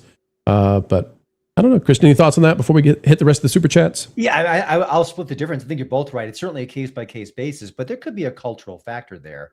Holland has been acting forever. He was a youth actor. So I don't know how much stage time he's had over the years. I just don't know enough about his background. But yeah, maybe the way he grew up, he was sort of a stickler for detail. Or maybe he just realizes this is my franchise. This is a major film. A lot's riding on it. And I want to get it right. That seems healthy too. I had heard that might be the case, actually, internally, that he took a more of an ownership stake in this particular one, understanding maybe what didn't work about the previous entries and so forth, kind of being receptive to fan input, and I think that really helped. To the degree that he said that in an interview that knocked 2 of my videos down this past week, thanks, but in an interview he said that he spent time online, he listened to podcasts, he went to the forums, he found out what do the fans want, and I just thought, man, that's the anti-Star Wars strategy. Don't subvert expectations. Actually, when the customer says, I really want a steak, darn it, we're going to give them the best steak they want. We're not going to come out and be like, well, what you really wanted was caviar. Yeah, I love caviar, but I said steak. I think the first signal that he's been listening to more podcasts is he ends his conversations with, that's all I've got for today. Go away now. Go away now. We've got Ken Allen for 2 out there, Culture Pawn Stars, to sell a script for season 2 Acolyte. Culture, you got the season 2. Did you steal it? Did you grab a hold of it from a Mike Zero thumb drive? You know what? I need to reach out to Mike Zero and get that because I think I could probably sell that at Pawns. I'm worried about Mike Zero with nothing on the horizon for Star Wars. I don't know what he's going to do. He's been diving into other parts of Disney and Marvel. He's doing just fine. I love Mike. There's a never-ending supply of thumb drives in Burbank. O2RR for $199. 199 pennies to launch that current event place. You know, in a different life, I would be happy to be a political commentator. The thing is, there's a lot of them, and they're really good at their jobs. And there just aren't enough folks out there, I think, recognizing the symbolism that exists inside entertainment and how it is impacting the culture and politics. And I think there are lots of folks who recognize on the other side that they want control of it, and they understand why they want control of it because of its power. And not enough people in the middle, the sensible center, saying, "Hey, wait a minute, what are they up to, and why do they want it?" Well, I want it too, then. So that's the job. One magical spark for $199. Disney temperature 100, no entry. My temp with Celsius. You better not be at Celsius 99.2. Ooh, that's hot. That's warm. You better not be there. The heat miser. That's right. I'm Mr. Heat Miser. Hey, look at this guy raising the temperature. He calls himself Teddy D, but he's not. Guys, hop back in. Sorry, I clicked the button. Hop back in because we got the win with 20D today. Thank you, 20D, for those wonderful gifted memberships. Every time a membership is gifted, a content creator gets his wings. Is that gendered language? We're not at Magic Kingdom, Dad. Oh, here we go. It's time to party. It's time to live it up. Thank you, Teddy D. Wildman of Yavin is out there dropping 20 more, says Teddy D, Teddy D, Teddy D, Teddy D. There will be a membership, Teddy D. I apologize. I wish I knew exactly which notes I was supposed to hit with that. Wildman of Yavin, I know what to play in that stead. Here you go. It was a peaceful planet until he arrived. Then he brought wild to our skies. There he goes, the Wild Man of Yavin. Detail Devil for $199. No, now, what? No, then. Still jab, but extra care. You know, I'm not gonna weigh in on it. I will just say that there were people of different ages who had different concerns, and there was a matrix of decision making that needed to happen. It was a confusing time, and the bottom line is there were so many different voices. Now that we have the diaries, we have a clarity that we did not have before. And it's unfortunate that the science was not being fully clear with us. Caveat ties for 2. Go ahead, Vash. Informed consent. That's all I'll say. That's right.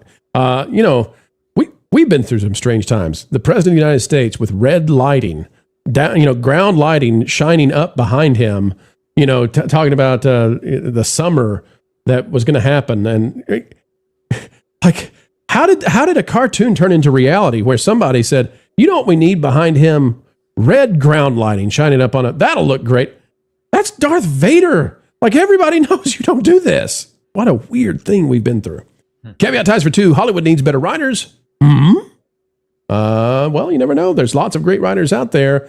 Maybe it's just finding those writers. Sean Tower for 10. Culture, it is individual take Daniel Day-Lewis and Anthony Hopkins' excellence incarnate. Also, woke idiots abound as well. Yeah, but you just mentioned 2 of the greatest actors, in my opinion, that have ever existed. So yeah, it's strange because I look at a lot of the greats and they come with English backgrounds and fantastic stagecraft, as Christian mentioned. And for me, I mean, it's easier for me to respect performances like from Henry Cavill or in the more modern era.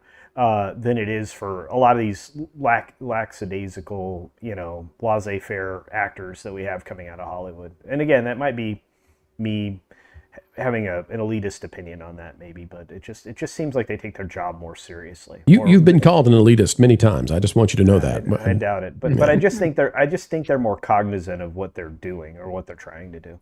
Maverick Pilgrim for 5. IMO. The kids tell me these days this means in my opinion. Yes. These days, our news is entertainment. Our entertainment is meant to inform.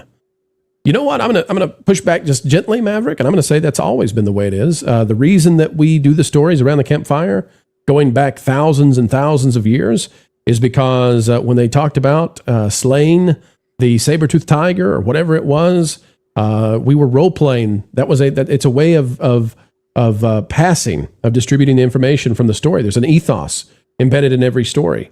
And that goes all the way up, to the highest levels and to the lowest levels. When you're watching Godfather, that's to pass information, an ethos, a moral that's embedded in it. When you're watching, when your parent is reading you The Little Red Hen, what is that all about? Well, from a very, very early age, your parent doesn't sit down with you with a manual. They sit down and they read you The Little Red Hen because that's delayed gratification. That's the ethos that's embedded in there. And so, but it doesn't work to sit down and read the psychoanalytical literature to the 3-year-old and say, well, let me tell you about delayed gratification and why it's the number one determination fact for your success in life. Like, that doesn't work. So what do? You get out the darn chicken and get at it, right? Because that's funny enough with this wetware we've got up here in the skull. That's how you do it. That's how you program, is you tell stories and you live in those stories. Stories matter a lot. One magical spark from 199. C, the big CVD, proving even Diz followed Dr. Fauci's BS.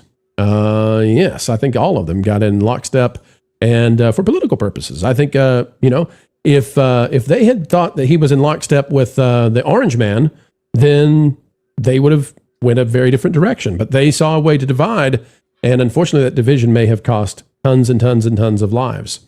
Because when politics metastasizes into places it shouldn't be, that's what happens. Eddie Lawrence for 199. Thank you, Eddie. If you meant to send a message, let our mods know. We'll catch it and get it up on the screen. Jay for 5. Watching from work. Don't get to engage much here, but thanks for keeping me informed of entertainment while I'm productive. Well, Jay, the letter of the day is always your name. The letter of the day is J. Jay. Yeah. And we've got joining us right now, Steve from Floral from Under a Rock. Welcome aboard, Steve. Thank you very much. Steve, I don't know if you heard, but there's been a huge offer made. Have you heard about this? There was a message that showed up in my X, so I don't know if we're talking about the same thing. Steve, you're really quiet on the mic. Pull the mic closer, or else I'll adjust it for you. There you go. How's this? Is this scary and intimidating in ways that are not normal? Wait, is this the SMR? What is it? I forget the name. ASMR, yeah. See, whenever someone talks about that, though, I always think of Lord of the Flies, and I'm talking to Piggy. Isn't to you and your ASMR? Isn't ASMR just really NPR? It's just under another. I thought it was always golf commentary. No, it's just golf commentary, NPR, ASMR. It's all the same thing. Welcome to the Pro Channel, folks. We're gonna have a great time. Enjoy those sweaty balls. Sweaty Christian. Let's make sure we get it right. Steve, the offer that was placed is Packing Protons is willing to donate $1,000. Okay. If you will destroy Wilton. See, that's hard. It's super hard. Because you'd have to rebuild Wilton. Yeah, so I'm like... And the question is, the time and the material to rebuild Wilton and whether or not you could even do it the same way again, is it worth $1,000? It's like... It's where I'm like, if you want to spend $1,000 and have like a professional recreate Wilton... I will say that Marvin volunteered that if you accept the $1,000, Marvin is more than willing to help destroy Wilton. Never would have guessed that. So what we did instead, Steve, and so if you would, at the end of the show, bring on Wilton with us, okay? I want to hear his thoughts on this. Thus why we did the message the way I did with you privately. But I've taken a counter offer. So Packing Protons, I don't know why he enjoys tormenting us, but he does, has paid me $350 in place of that for me to eat haggis live next week. Christian, would you like to perhaps join us in the haggis consumption? I think I hear my mom calling me. It's a Scottish festival, Christian. Don't be don't be negative about various cultures of the world. Come on. I'll think about it. Put on your plaid, put on your kilt, haggis. Here we go. All right. I hear it can be good. Just who doesn't want a good old oatmeal bowl inside a sheep's stomach? Yay. All right, folks, hip, hip, hooray. It's time to get to the news, and Steve will move you over there. Folks, let's dive in. We're going to talk about Hollywood being determined, apparently, to wipe out the USA. It's kind of weird. These celebrities who are in love with communism, with the DSA. Before we go to that story, though, Captain Nemo dropping 20 WDW Pro memberships. That is just too kind. Captain Nemo, you get to drink from the fire hose. Oh, Joe Miller, you just found the marble in the oatmeal. You're a lucky, lucky, lucky little boy, because you know why? You get to drink from the fire hose! Okay, you ready? Yeah! Open wide!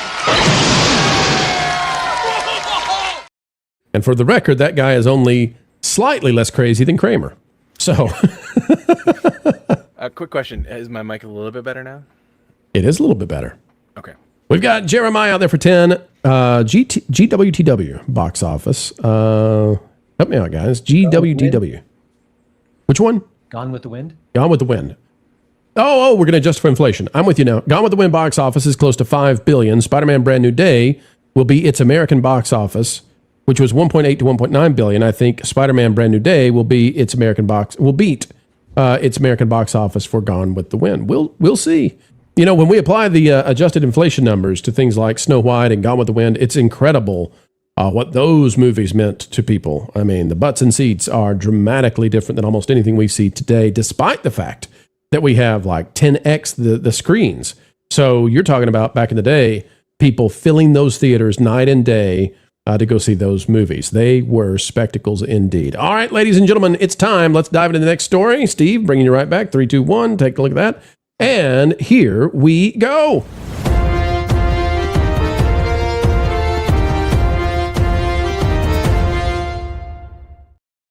Hollywood seems determined to destroy the USA. You think it's hyperbolic? Well, it might be. Let's find out. Stick with me and let's see. Defiant L is posting this, says Democrat socialist candidate, a.k.a. communist. I'm sorry. Socialism at this point in the U.S. is just early stage communism. It says Wisconsin Governor Francisca Wong, candidate that is, now backpedals after saying Thanksgiving should be canceled. Say what? She doesn't like Thanksgiving? I quote now, I don't want to cancel it. I actually love it. We'll connect it with Hollywood in just a minute, but here's the interview. My favorite holiday is Thanksgiving. Very convincing. Because there you have it. Yep. I don't want to cancel it. I actually love it. Glad. We bring, actually, it's kind of in-laws and family members and their in-laws, and it's a big event. You know, I'm gonna be real. I'm kind of a curmudgeon when it comes to holidays in general. But right now, what we want to get serious about is. Hang on, folks. Let me tell you. This is campaign advice. I don't typically do this. Probably not a great idea to come out and say you don't like holidays. It's right up there with saying you don't like babies. Just heads up for those of you considering getting into political life. Making sure that we deliver a Democratic trifecta for the majority, for Democrats. And it's exciting to see more and more people join our movement, get engaged, get organized, and get to work to make sure that we have Democrats in the majority.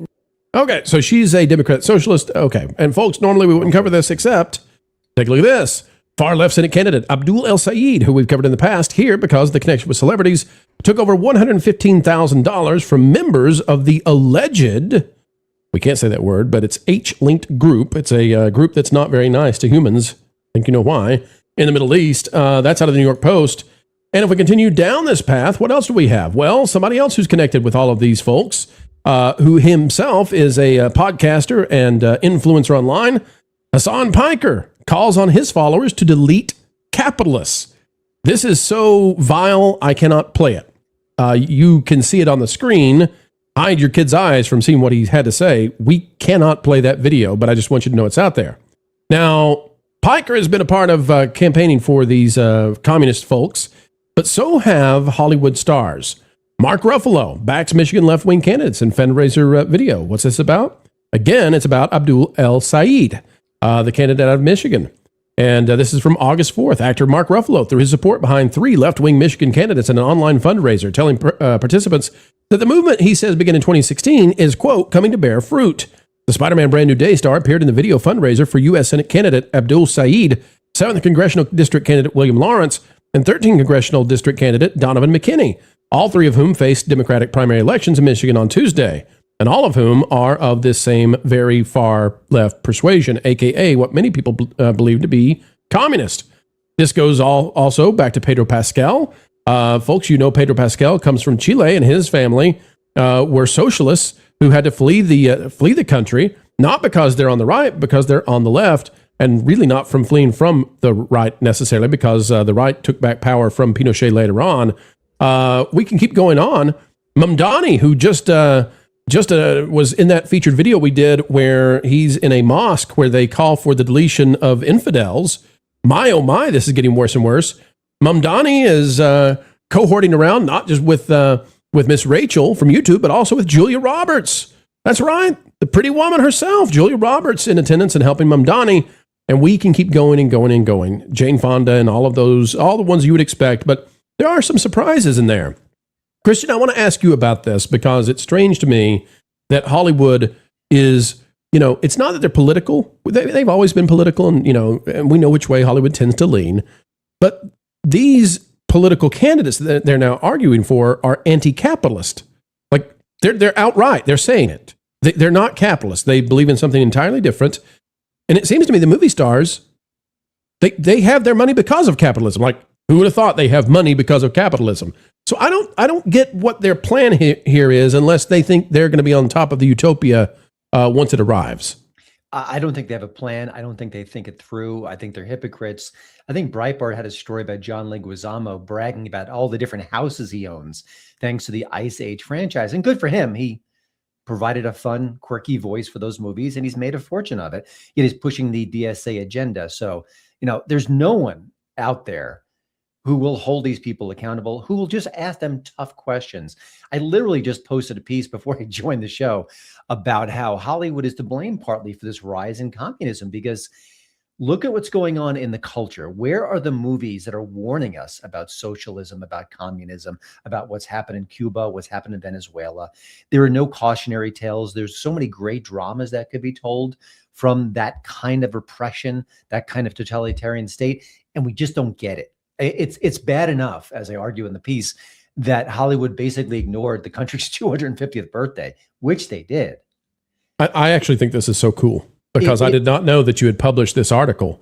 And because I just did, literally. So. Before you came on the show, I was thinking this is when we're going to hit, Christian's going to come on and we're going to be hitting this story. Yeah. And I was worried. I thought, boy, I don't want to put him in a bad spot where we have to talk about something that's more political than usual. And you and I are operating in synergy. And that tends to mean that we're on the right path together because we're both seeing this. We're both concerned about this. Walk us through your article. Don't completely, because I want people to go see this on your website, but walk us through sort of a synopsis. What are you seeing and what do you think about it? Well, it's twofold. Look at late night TV. Late night TV could have been making fun of Mamdani, his incredibly toxic connections to anti-Semitic forces. I mean, you can go on and on about that particular figure, and they've left him alone by and large. And the only person who's really saying something in the culture is Bill Maher. Bill Maher is a left-leaning person. He's maybe has some libertarian tendencies, and he's the one waving his hand saying, hey, guys and gals, our country is going to be crushed by this movement. He sees what it is. So, I give him all the credit in the world, even though I disagree with him a lot of things, but he's out there alone. So late night TV ignores all of this. They ignore all the craziness. They ignore the Han candidate who's saying, I hate Thanksgiving. I mean, it's so ripe for ridicule. But more importantly, you're doing your due diligence by making fun of these people, by letting the audience know what's happening in the culture, because the media, the legacy media, the news media, which you guys just talked about, is not doing their job. It's a significant issue.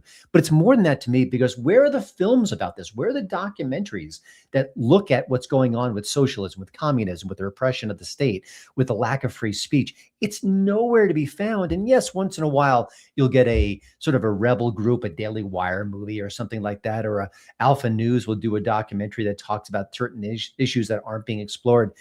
But shame on them. The soft power that Hollywood possesses is massive. And in my story, remember the Rachel haircut from, 30 years ago? Oh, yeah. Yeah. Why do they want it? Because Jennifer Aniston was beautiful and her character was charming and she looked great. And everyone wanted to emulate her.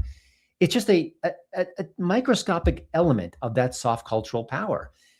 And they don't use it, they ignore it, and if anything, they use it for evil. And Okay. it's just an evil regime. Let me toss that back to you, Christian, because let's take that one step further. So we, once upon a time, the United States, and maybe we still do with things like Spider-Man Brand New Day, and so good for that.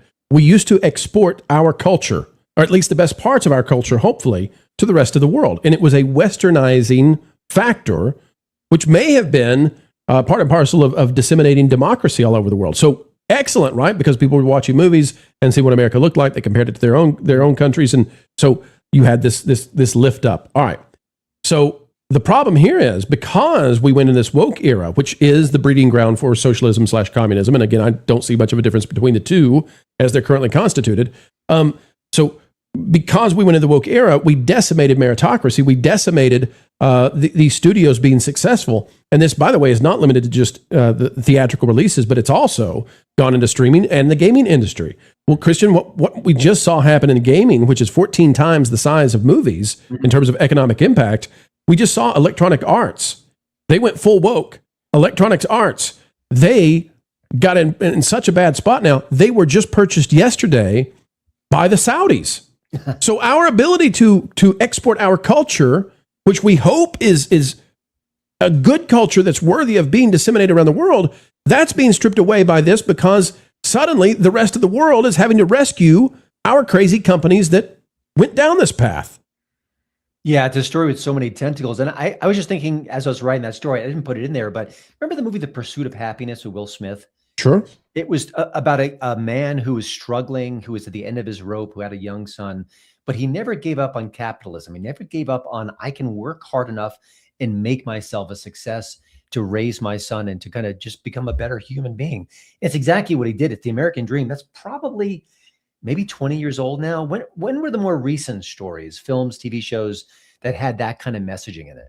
You know, capitalism is essentially individual merit, which is very closely aligned with freedom, right? And so what we've developed in the United States is the idea that we should have that, and then we should have a net, that saves those who cannot operate within that game, because not everybody can. And unfortunately, that also sometimes comes down to one, bad luck, but two, we can correlate likelihood of success with IQ. And you're born with your IQ essentially. It's like genetically encoded. And so that's a very unfortunate thing that always, causes the empathy within us to be at a struggle with the idea of individual merit, because it's like, well, winners and losers may be to some degree selected at birth. And that's not pleasant at all. It's a real problem. But, I think that was the right way. I think it is the right way, because I think pragmatically we can see the amount of poverty that has been just eradicated across the planet with this idea of give people the opportunity to go succeed for themselves, reach out to their dreams, and then have a safety net below for those who fall through for whatever reason it is.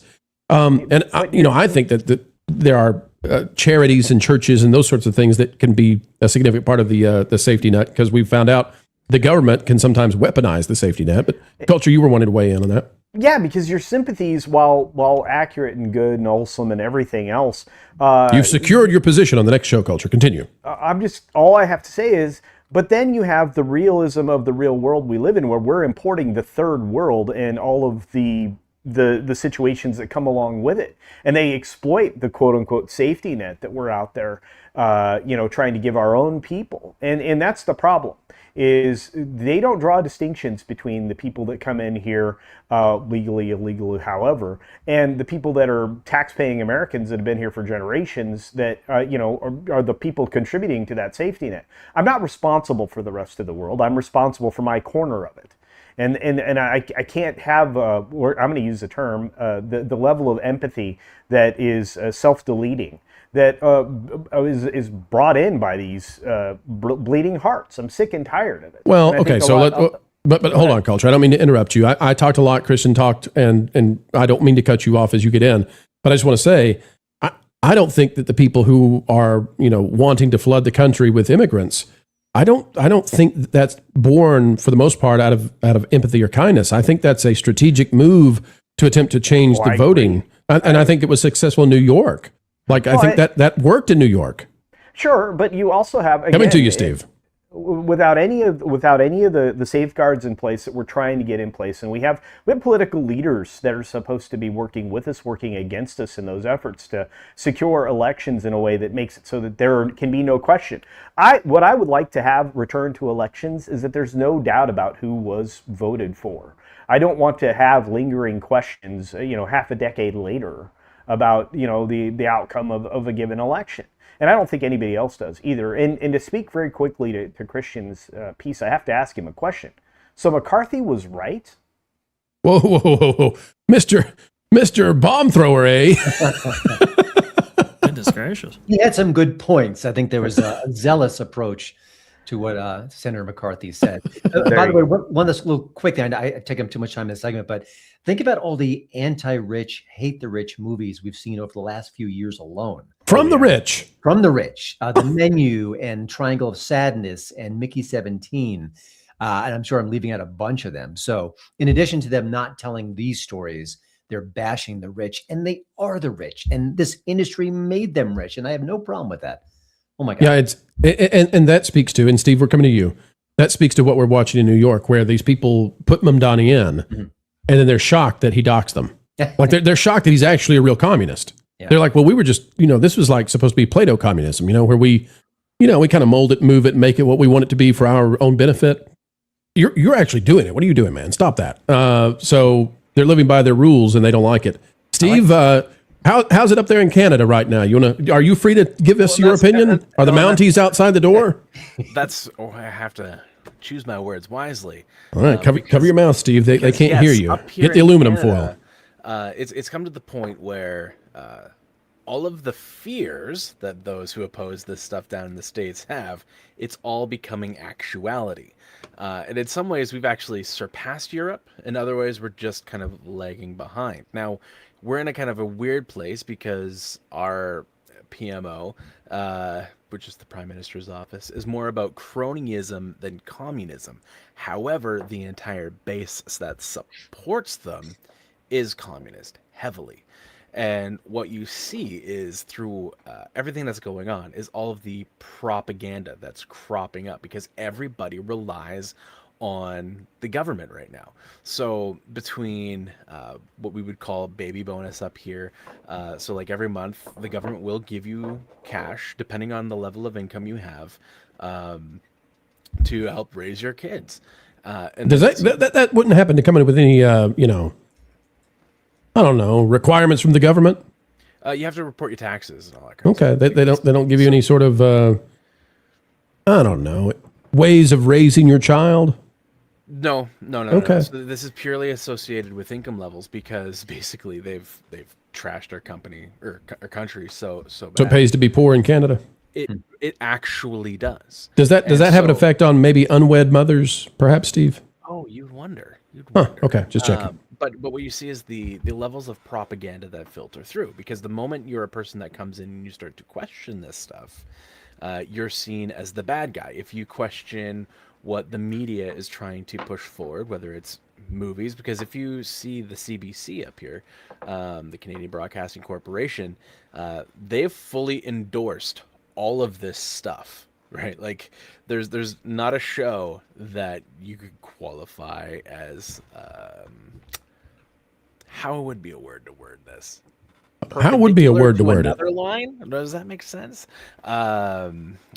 Straight. And so everything leans toward the left, and it is intense the levels at which there's pushback. So because if you start to question, because most people now their hearts don't follow a lot of this stuff. Why? Because they don't actually financially support most of this stuff, and so. But what happens is if you question the narrative, the people start coming down on you even harder. And it doesn't. So there's these people that think that they're more conservative or whatever, and really they're just a more conservative communist, if you will. So you're seeing it at every level in the news. You're seeing it in Canadian media, and now the Canadian government. They just kind of reneged on it, but they tried to force American companies to start creating basically Canadian propaganda, talking about our culture. And the American companies were like, no, to which then Trump was like, no. And then our government was like, okay, then I guess we'll have our people pay for that as well. So we just get taxed out of the wazoo, right? 50% or more of our income actually goes toward the government. And so it's, but again, if you question this stuff, then even remotely, then you're kind of seen as like this whatever person, and they're like, you should just go to the States and blah blah blah blah. And I'm like, well, we're gonna get you a trebuchet. We're gonna fire you across the border. Just hang tight, Steve. Yeah. I want to toss this to the audience, and then Vash, get you to weigh in. A lot of the celebrities, a lot of the moguls, the tech elites, the execs, the entertainment fat cats, they're starting to really regret some of the stuff about Mamdani. But I don't sense yet that they're ready to change their stance on the DSA or socialism, communism light, maybe not so light. Here's one person who has something to say. I'll tell you who it is in just a second. And I've been doxxed. I don't know if you've heard, but Mayor Mamdani has decided to release a list of the 950,000 residences with addresses and names that might be eligible for his pied-à-terre tax. I came out in favor of this tax. He's taken a legitimate source of tax revenue and he's turning it into a wanted poster. And the question I would have is, other than trying to identify and imply these people have done something wrong, and then 18 months after a healthcare CEO was executed in the street and then published the list, what is the upside here? Why is he doing this? Well, I can't imagine why an avowed socialist communist would, do such a thing. By George, I think he's got it. Scott Galloway is the person there. Vash, they don't want to play by the rules that they created, and it's going to be a sad day for many of them. No, yeah. Well, that's a very interesting, a very, very interesting turn of events right there. Who could have known that the proletariat be rising up against that bourgeoisie? Maybe you should read a little bit about some of those theories and where those ends actually end up, which is, at this point right here. But it's very interesting. I think you have a cultural state, right, with a rising, unfortunately, lower class, a diminishing middle class, has created, I think, a cultural state vulnerable to some of this talk, right? Vulnerable to some of this, this ideology that we just need to, take from the upper and transfer wealth and all this kind of stuff. And I think a lot of people have made names on that, have maybe perhaps grifted off of that, maybe a certain piker or so, right? A lot of people have I think, been enriched by that kind of philosophy, that kind of teaching. And it's really, really interesting because I think, to bring it back to Hollywood for just a second, I think, what is it, the Dark Knight Rises actually goes into a little bit of this. The people who advocate for it kind of look at their, misdeeds, and it's like, ooh, didn't necessarily want this to happen. It's quite interesting that we don't have that end in mind, but for many people, the ends justify the means.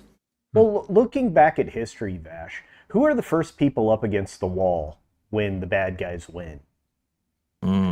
Usually the people pushing for the bad guys, in support of the bad guys.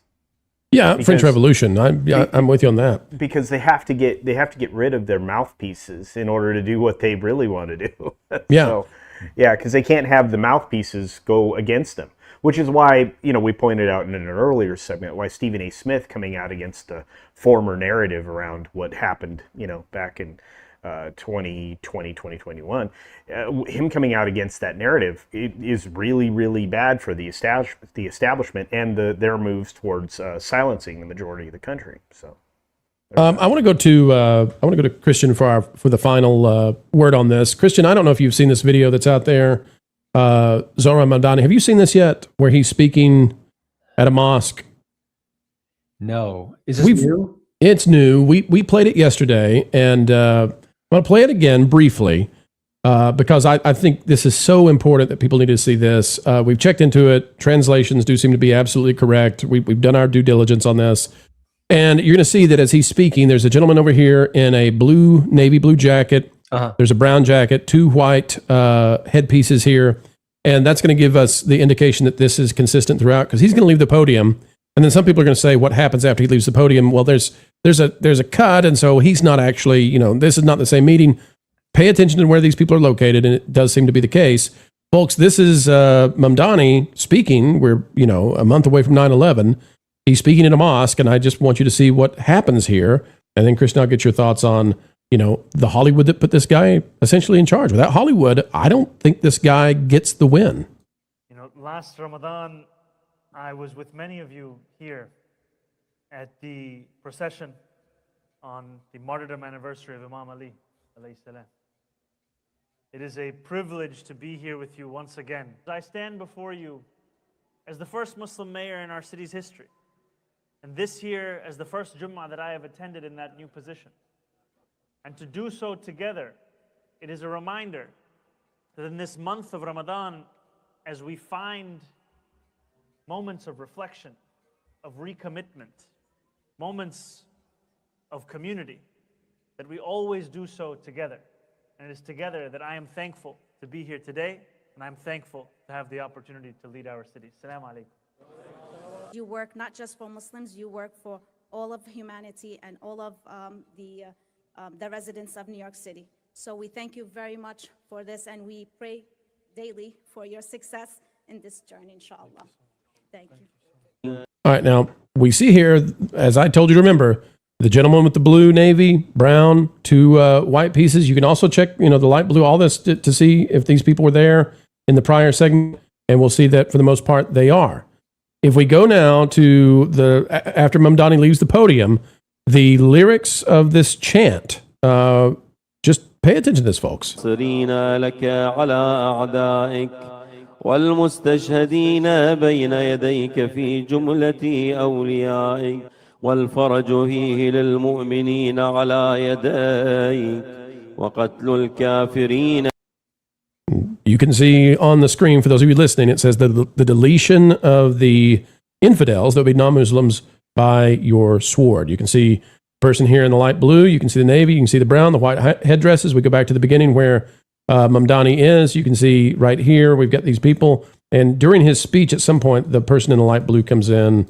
I can see if I can find it later. But bottom line is, Christian, this is terribly problematic. I mean, that's the understatement of the century. I think Hollywood is putting people into places of power that are not prepared to be leaders of cities, countries, etc. Your thoughts on what we're doing to ourselves? It's putting it mildly. I mean, I think the through line of Hollywood, by and large, and there are exceptions, is they don't think. It's more impulsive. It's more emotionally driven. It's more, what are my peers thinking and doing? I need to kind of rally with them. I can't speak out of turn. I think that's what we're seeing from the Hollywood community. And again, there are people like Angelina Jolie, who's a little more thoughtful. I know a singer, John Andrasik, who's really smart and wise and soulful about what he does. So there's definitely, you can carve out some exceptions, but I don't think they connect dots. I don't think they put two and two together. I don't think John Leguizamo says, wait a minute, I've got multiple houses from capitalism, and yet I'm pushing for this system that would not allow me for that. I mean, I just don't think they connect the dots. I don't think they care. I don't think they give it much thought. And, they're never ever questioned. Just a few days ago, I got a chance to interview the Broken Lizard team, Super Troopers. We had a great conversation, and it wasn't political because they don't do that stuff. And we talked a little bit about culture, but these actors are never pressured or challenged or questioned about these crazed beliefs they have often. They aren't able to sort it through. They can't defend it. It's just so surface level in their thinking, and it leads to where we are. I think it does. That's right. Folks, if you're going to strike out against capitalism, maybe sell your third home first. Show the world that you believe what it is you're trying to put upon us as our forced beliefs.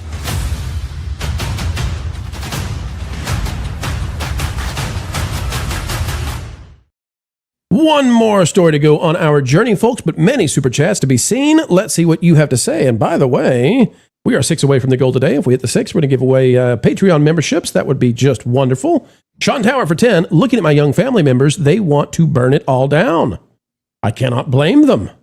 Well, I would probably blame a little bit because the world can be an ugly place, and I have no doubt that people have reason to be angry at both sides of the aisle and be cynical about both parties. And I myself am not totally pleased with what's been going on the side that currently has power. They don't seem to be wielding that power to help out the average person sometimes, and maybe where they're aimed is not the right way to win elections. However, all of that said, be careful when you wish to burn it down, because when you burn it down, you may find out that there were lots of things that went along with the civility you experienced that you wish were back in a hurry. Don't take for granted that people are not at each other's throats right now. And maybe that just so happens to be the human default throughout history.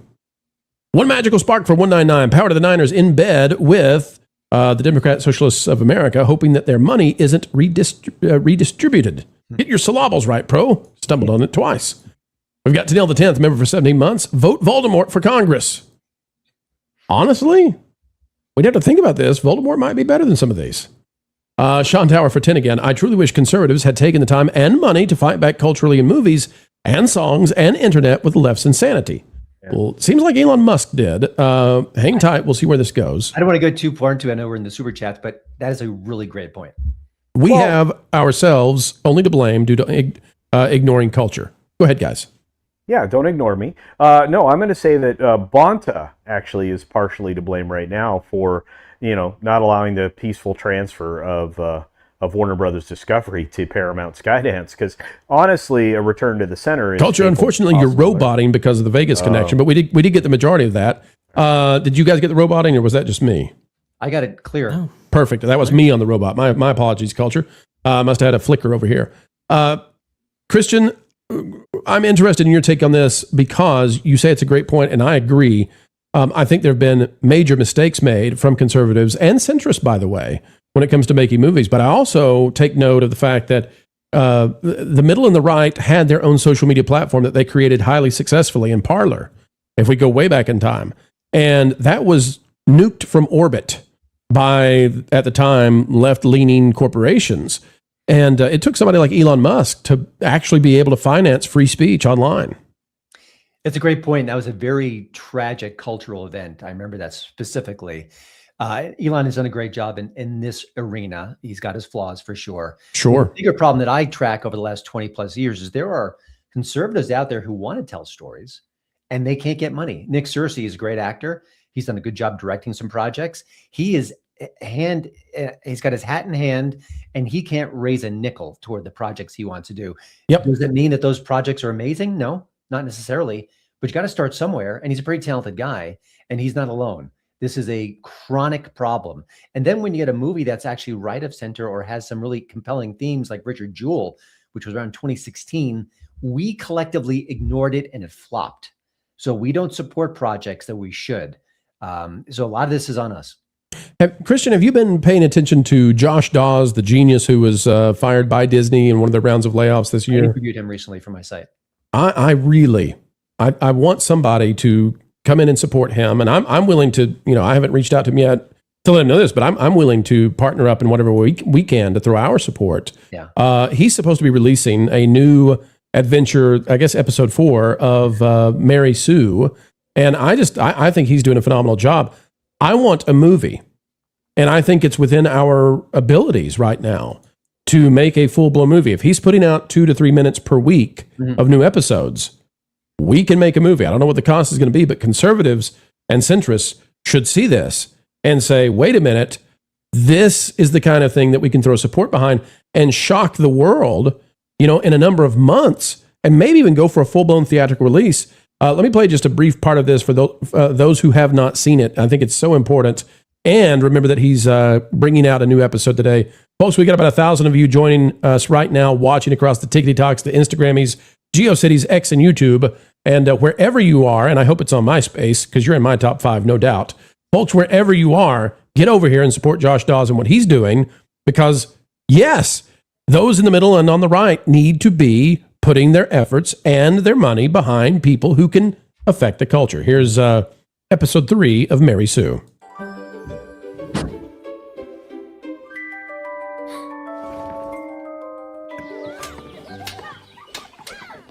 can you help us with this? We need to pick up some supplies. We're on a quest. Oh, give me 1 second, dearies. Hands are full at the moment.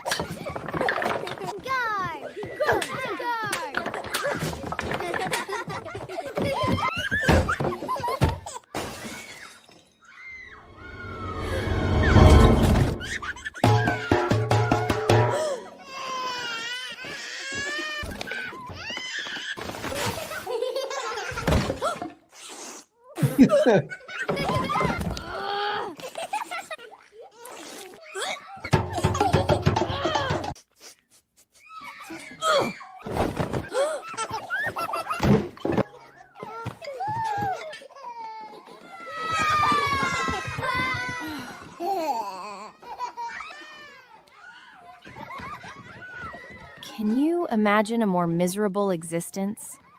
What, having kids? Yes! All the little rugrats. Snotty, loud, demanding, sticky hands, constant noise, no freedom. Why would anyone choose this?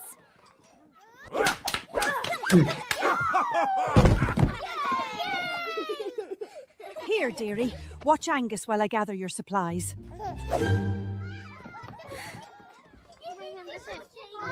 Ram?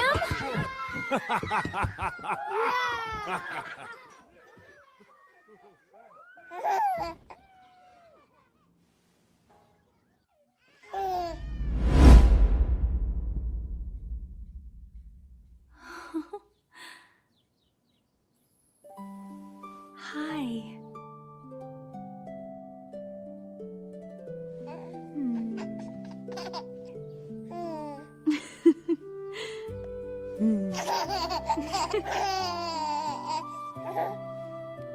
I can take the little guy. Back off! Who's a perfect little warrior? You are.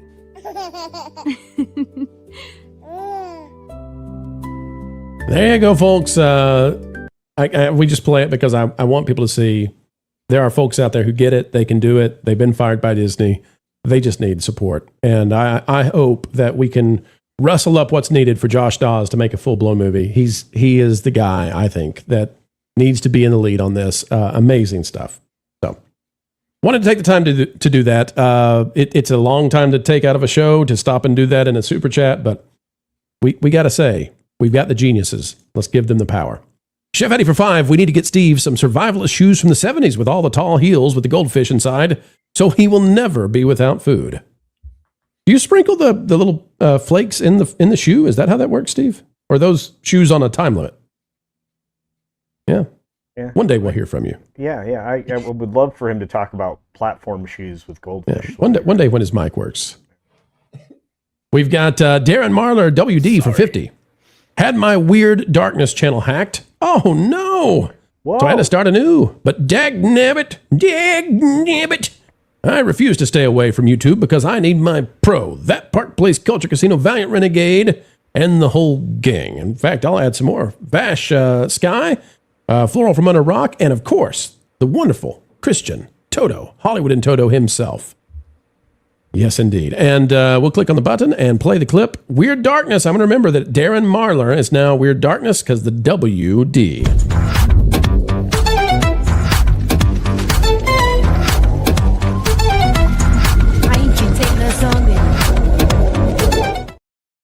Thank you, Weird Darkness.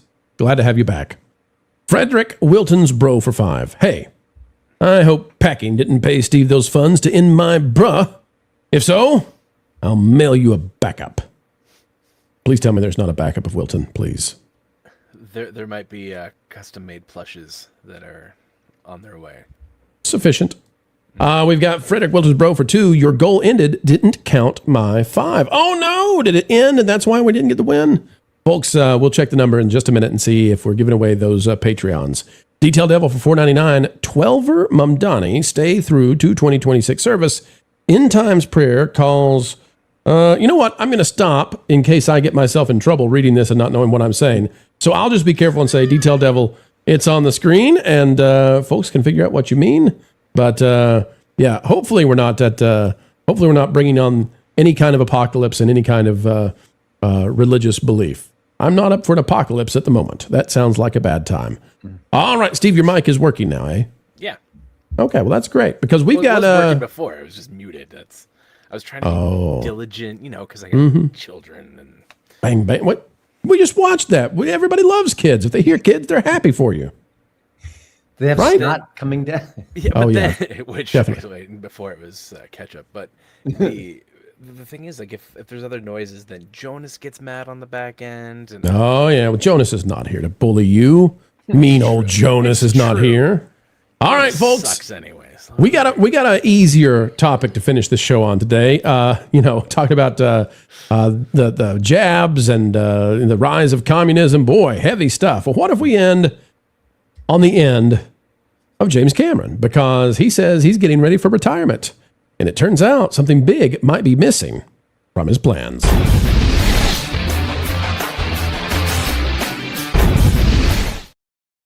James Cameron is preparing for retirement. And the strange thing is, this final act may not feature Avatar. Take a look at this out of thatparkpolice.com from Trevor Denning. Is James Cameron done with Avatar? Legendary director details plans for last act of his career. And what does it mean for Disney if he's stepping away from Pandora? James Cameron may finally be preparing to leave Pandora behind as he considers which stories he wants to tell during the last act of his filmmaking career. While the Avatar films have been among the most financially successful movies in history, they've also been among the most expensive. The technological innovations required to bring Cameron's vision to life have contributed to lengthy production timelines. These are realities the director has acknowledged before. What makes Cameron's latest comments remarkable is that they offer his strongest indication yet that he may be ready to move on. The legendary director discussed his future after receiving Canada's Governors General's Performing Arts Award for Lifetime Artistic Achievement, which, by the way, is an achievement just to say the darn thing. Cameron acknowledged that the Avatar franchise has dominated his professional life for more than 2 decades. Quote, "Here we are. This is what we need. That's the question of the hour for me," he says. There's been momentum in the Avatar universe for 21 years at this point because we started in 2005. I took a little time off to build a submersible, which is normal for all people. We can all relate with the need to take off time to build a submersible. And dive the deepest spot on the planet, as you do. Well, of course, as you do. I mean, what else would you use your own personal submersible for? Of course. But I came back to Avatar after that, and it's been kind of an unbroken continuum. Cameron is now evaluating other projects and deciding which ones require him in the director's chair. Others could instead see him collaborate with different filmmakers as a writer or producer. Quote, "So this is the point where I'm looking at the landscape and asking, what are the other stories I want to tell? How many of them do I need to direct myself versus writing and or producing with other filmmakers?" Cameron revealed to THR last December that he's interested in going back to Terminator and finishing where his roots begin. He's 71 years old. And Vash, if I could be so bold to go to you, I want to ask, what's the effect on Disneyland and Disney World? Because they've invested in this franchise big time. I wonder if Disneyland goes forward with Avatar, if it's a hibernating franchise, if Cameron's done with it. Well, it was really interesting that you bring this up because for a while there, it sounded like as if maybe Disney was thinking Zootopia, especially given that sequel that just recently came out crested over $1 billion, whereas Avatar, a most recent entry, Fire and Ash, underperformed relative to its previous box office successes. So it was kind of like, oh, are we necessarily going to see a switch out for Disney California Adventure in the future?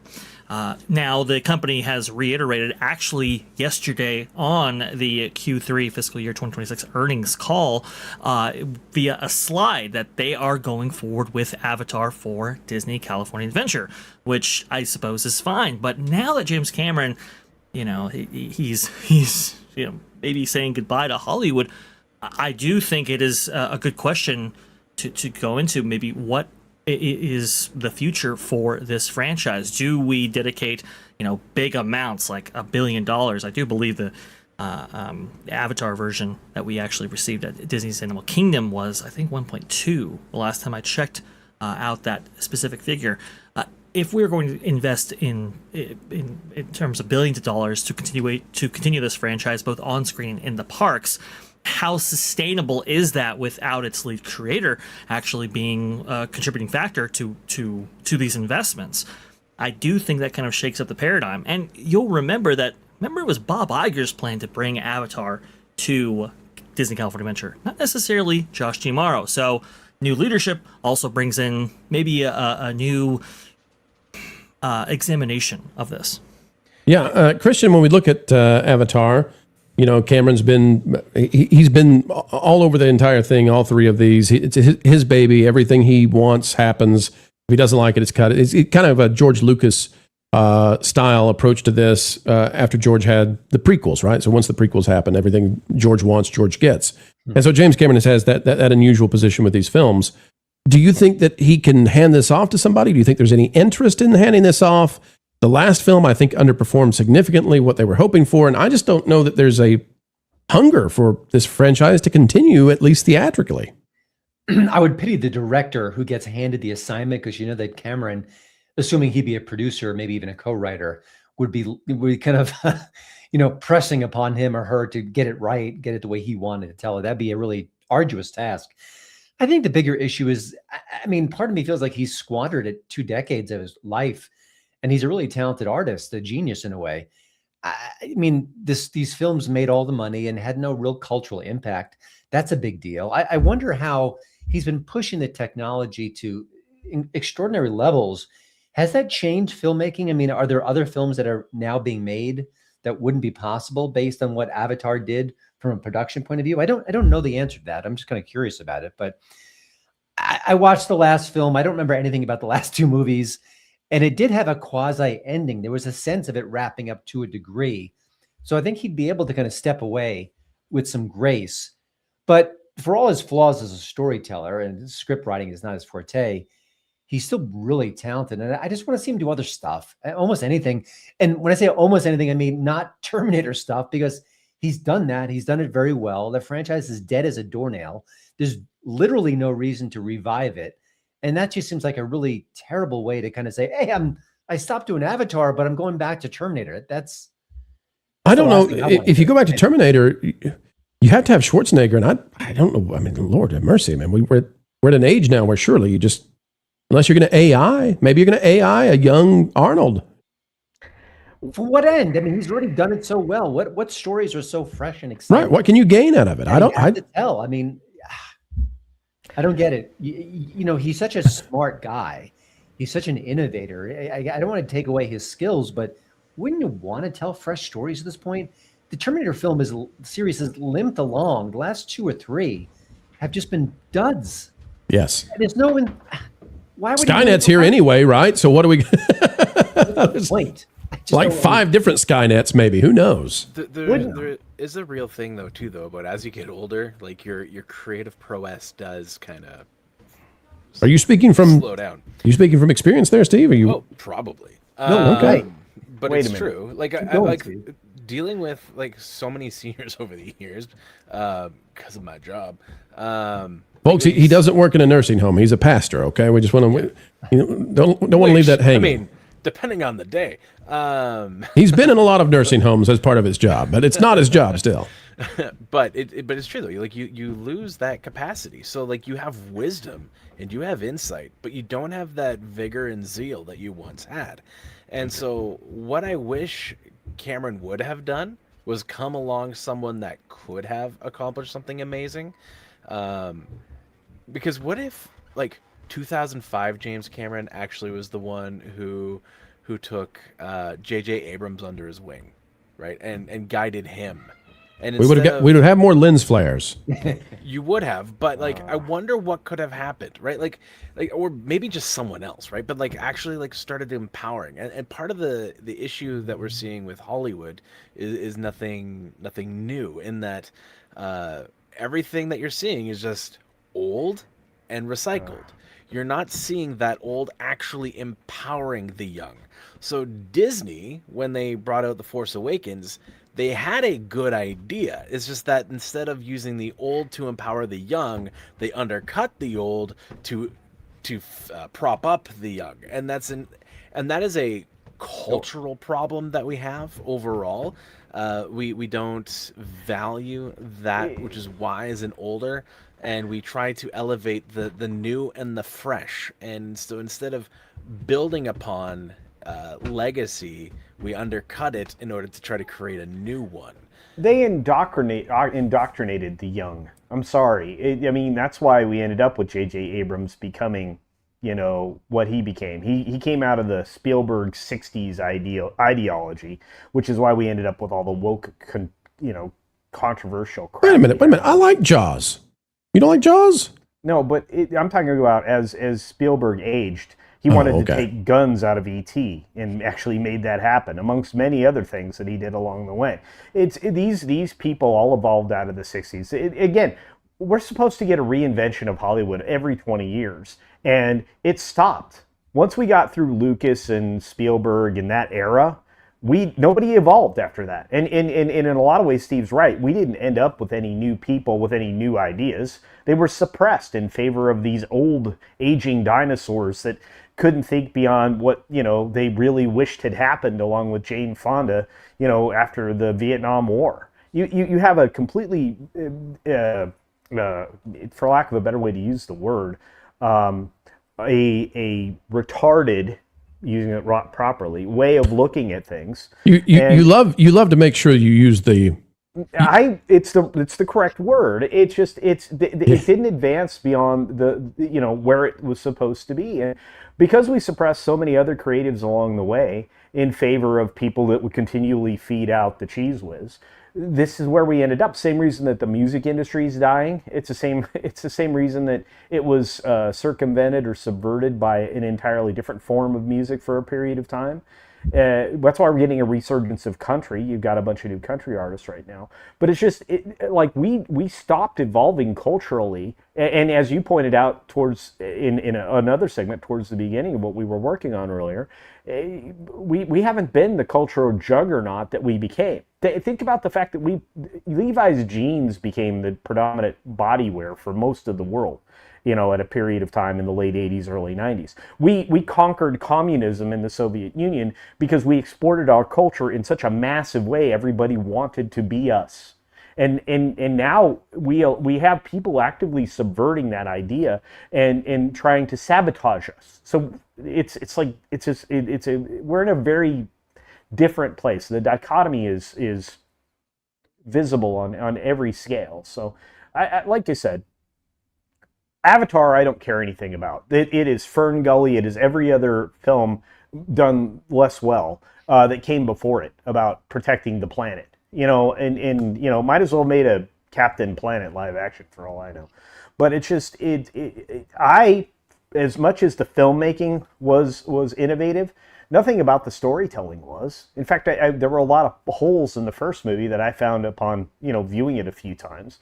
And then, I got more aggressively critical of every follow-up. And I don't want Avatar 4, 5, 6. I think that's detrimental to Hollywood and to innovation itself. And we need actual relevant storytelling that you pointed out, and again, another segment. So I feel like the fact that Vash pointed out that they're looking to redevelop the idea of an Avatar in California to something else, I would say they better do that, because they gave up the idea of doing a high-speed up and back roller coaster as the third attraction in the original development in Animal Kingdom in Walt Disney World. We lost something that was an innovative blue sky idea that Disney had arrived at somewhat independently. It took other elements from other attractions, but it was certainly going to be, in line with what Velocicoaster had to offer, plus with Pandora. Wouldn't that have been amazing? A high-speed, a bioluminescent coaster environment that was indoors. I mean, and that's the other thing. I don't think Disney as an entity is capable of the big leaps forward. And that's why I think they have to rely on people like James Cameron. And if he retires, who else is there to innovate? I don't see innovators in Hollywood anymore. Well, that's a big problem with continuing with that franchise meaningfully, right? It's like how many people are going to necessarily want to see an Avatar-led film without its leader in James Cameron? Yeah. What is the appetite for that? Because even while James Cameron was there, not everybody showed up in the big numbers, like what happened with Way of Water just 3 years before it. So there is kind of a question. these theme park attractions, they stay with us for 20, 30, 40 Decades. years, Yeah. right? Yeah, decades. And obviously, what comes from that is not just an international draw, not just a domestic draw, but also too merchandise sales, dining sales, all of that. How are you going to sustain necessarily this franchise if in fact James Cameron himself might be in fact walking away from it? And is there, like I was saying before, is there an appetite to see this continue on without him? These are all big questions that I think demand some really, really big answers, especially for shareholders who, obviously understand that. And I think there was a capital investment question regarding this whole thing. Where are we allocating CapEx at this point? Because there's not a lot to go around. Here's my question, though. When on any of those questions has Disney ever actually cared? Right. Well, so so this is why I'm kind of the view that like Disney will just take on Avatar. They'll just kind of buy the franchise from Cameron. They'll own it because it's already so ingratiated in so much what they have that they'll just own it. They'll run with it. They will have no direction for it, and they'll run it further into the ground. This is what Disney does right now, and there's no one on the board that's gonna push back from doing any of that. Do we really think that tomorrow would do that? The warning I would give Disney is they don't have the margin here. So when they brought The Force Awakens, they made crazy money because there was a hunger for it. If you did the same thing with Avatar right now, you might make $500 million because without James Cameron, it's nothing. And there's not a hunger for it even with James Cameron right now. So, Christian... call it James Cameron's Avatar. Like, you could still throw his name on it. Like, they would totally do it. It'd be a bizarre thing without him. But, Christian, let me toss it to you as we get back to the I guess, bringing this full circle. This conversation went into an interesting place. And the interesting place I found was... that everybody was sort of pointing towards creative stagnation in the culture. And based on your thought that, James Cameron should not go back to Terminator. And so while you guys were talking, and I was listening closely, I was also looking up the highest or the most successful musicians of all time as currently measured. Because I wanted to see, is this something that's happening in music as well? Like, are there new stars that are taking off? And what I found is amazing. That if we look at the all-time rankings for nominal gross for music artists, what we're seeing right now is that you've got the Beatles, Michael Jackson, Taylor Swift, so good for her, A. You've got Metallica, Rolling Stones, Bruce Springsteen, Elton John, Ed Sheeran. There's semi kind of new. He's been around 15 years. The Eggles. Sorry, I had to say that. Taylor Swift has been around since the early 2000s. Remember that, right? But you look at the people who are selling the most albums and getting the most downloads. Christian, it's not new artists in music either. It's everywhere. Is that we are stuck in a rut of enjoying the old stuff. People are watching Seinfeld and The Office on TV instead of the new things. This seems to be a problem everywhere. It is. It's a good point. It's a lot of comfort food. Either or music for sure. And just look what happened in horror and independent cinema. Curry Barker broke out with the biggest movie of the year with Obsession. So what do? They handed him the keys to the Texas Chainsaw Massacre franchise. Here, make that new again. So right. Give us a sequel. Sequel. Yeah, our instincts are all in that arena. And again, part of it is our fault because we're making these things popular.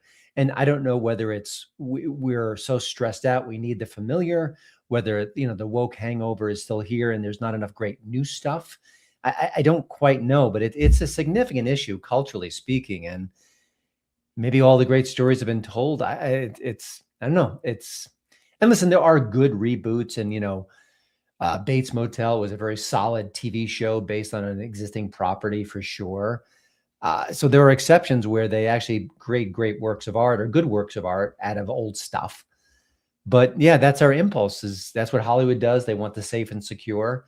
But maybe with AI, maybe with all the things available, the tools available where the price point is getting lower and lower, it'll let these new artists with new visions and new ideas break to the surface. That's what Curry Barker did. And he needed less than $1 million to make that movie.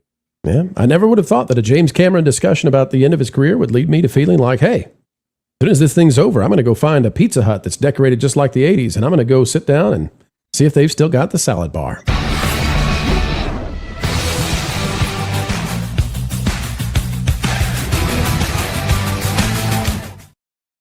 All right. Steve has disappeared. In his place shall be a troll soon, I'm sure. But let's get the super chats and then wrap up this show. Don't forget that Packing Protons has paid a lot of money to have Wilton destroyed. We'll see what Wilton has to say about that. One magical spark for $1.99. Celebs will end up in the same place or the same breadline as us. 100%. Yeah, it can happen. But they'll have to sell their mansions first. Frederick Wiltonsboro, which, by the way, are not very impressive in the Hollywood Hills. Let me tell you, some folks out there have much better homes, just not proximity to whatever's going on there. Says, I'm being lazy. I will not be building a submersible, at least today. Okay. But I recommend it for the bathtub. You get some bubbles in there and you get a submersible and try to find it. It's a lot of fun. Detail Devil for $1.99. The menu. Craft versus trendy indulgence.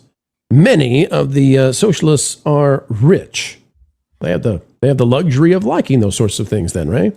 Snarky with the fudge door for $9.99. About supers, earlier sensitive. Yes, I had a really good idea what you'd say, but good to hear you say it, and perhaps it has positive influence, as you are a positive influence. Well, thank you, Snarky. That's the goal every single day. Why not try to elevate as opposed to push the world down? We play our small part in trying to put things into the best position and hopefully aim for the highest good. Clank, clank, I'm a tank for $5. Good to see you out there. Terminator died when they couldn't keep things straight with the Sarah Connor Chronicles. Summer Glau was lighting up the TV and they dropped it. We've got Rowan of Strata for 10. Sounds like Steve is describing a very aggressive, deconstructionist version of, quote, nothing new under the sun theory. Well, he just might be. We'll find out from Wilton in a minute, eh? Frederick is out there again for 2. That's goal! And that's right, folks, out there in the chat, if you want to click on that link, putting it out there one more time, click on that link, you get a full month membership for free to the Patreon. We'd love to have you. Snarky for the fudge door for $4.99. Storytelling and IP have to have cultural impact to be worth the perpetuation in a theme park. Perpetuation in a theme park. Sorry, I saw theme park and then I saw never mind. Pro, it's too late in the show. You're just not going to pull it off this time. All right, folks. The phenomenon continues over on Hollywood in Toto, the website, the podcast. Christian, tell the folks out there where they can find you, please, sir. Yeah, the podcast is wherever you get your fine podcasts. It could be YouTube, Spotify, iTunes, you name it. It is there. And of course, my website is hollywoodintoto.com. And if people are listening and they do want to find out more about that story, I hope they all share it because I really want that one to get out far and wide. The one we talked about Hollywood's role in the DSA takeover. I think it's significant. So I was amazed when that worked out the way it did, and I'm happy. Maybe that's the way it's supposed to be. Culture Casino, you're in Vegas right now. Tell the folks out there how they can meet and greet you and find out if your thumbs truly are green. Yeah, no, they're not right now. But I tell you what, when I harvest all that basil, they do turn green and they smell fantastic. But regardless, I will be at the FNT meetup. It's been on Eventbrite for a while now. Looks like there's going to be over 400 people easily. It's usually way more than what is RSVP'd for here in Vegas, but it's going to be a lot of fun. You can meet up with many of the FNT crew, folks from G&G. Obviously, I'm going to be there, Brahma Bull, many of the people from Comics' gang.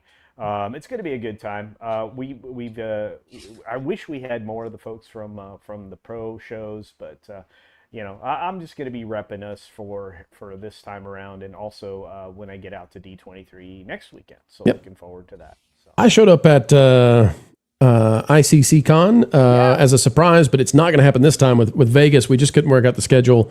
And there's an unannounced, as of yet, big event on the way where I will be. And so we're getting ready to make the announcement real soon. Don't say it, Culture. You know about it, but we're not going to talk about it just yet. But guess who's here? Who's there? He was at Southeast Game Exchange. He's really tall. Oh, go away, new. Oh, no, it's the Wiz. He's a real-life fake wizard, and he is right. Here. So, yeah. There you go. And folks, just as promised, we put out the full panel of me, Critical Drinker, and Real Life Fake Wizard from Southeast Game Exchange. If you'd like to check that out, it's a member exclusive right now. It also was early on the Patreon if you're a part of that. Vash, it's your turn at last. Tell the folks out there where you are and what you're up to. Absolutely. You can find me at Vash Guy Parkcast, which today at 6:30 p.m. Eastern, we're going to be hosting a show talking about guests going wild at Disney parks. It is crazy. We've had a couple of high-profile incidents, not just the Avatar fight, but also, too, we have an influencer going off, and it causing quite the stir on live stream, which is very, very interesting. We also have Disney maybe engaging in some union busting, some coaster news, all that and more over there at the Vash Guy Parkcast at 6:30 p.m. Eastern today. All right, folks, go check it out. Get over there to hollywoodandtoto.com. Have a great time. Get that article and share it with your friends, with your family. Please do so. It needs to be known all across the US of A. And we'll see you all real soon. Take care, everybody, everywhere. The mainstream media just can't understand how it is we continue to do what we do. They don't realize that we are powered by you.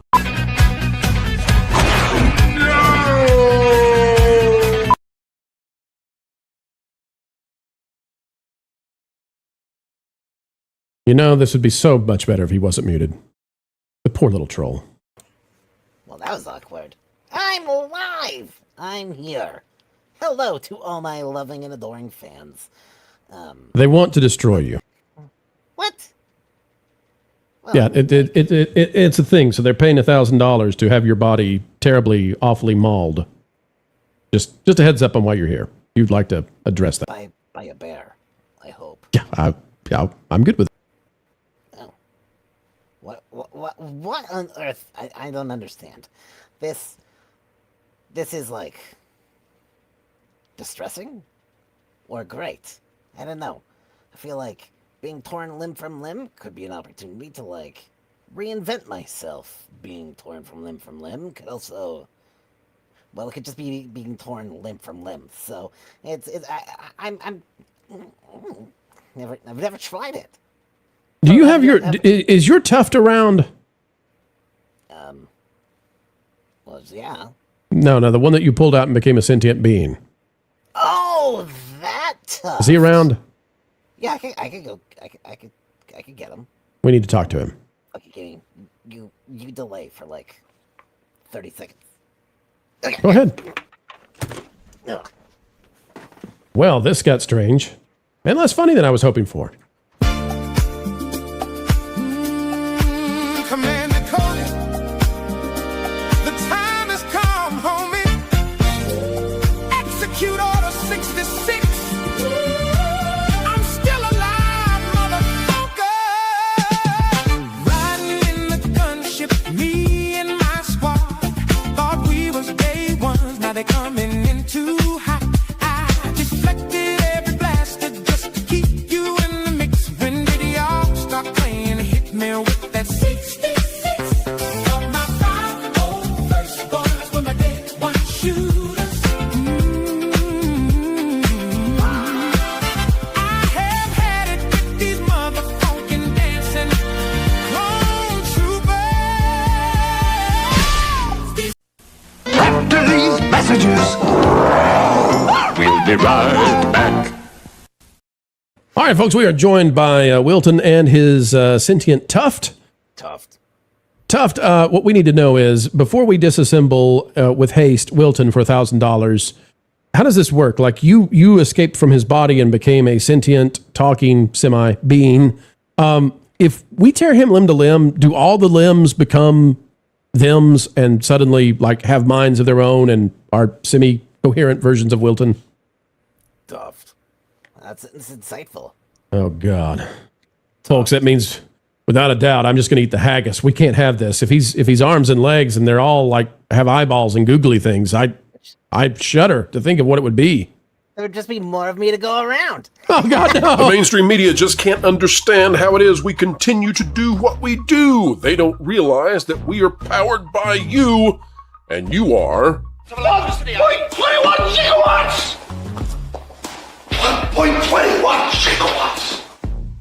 Folks, we've still got decades and decades left in the can. It drives the mainstream mad. Would it make you feel any better if you knew that what we're asking Matt here to do is a holy thing?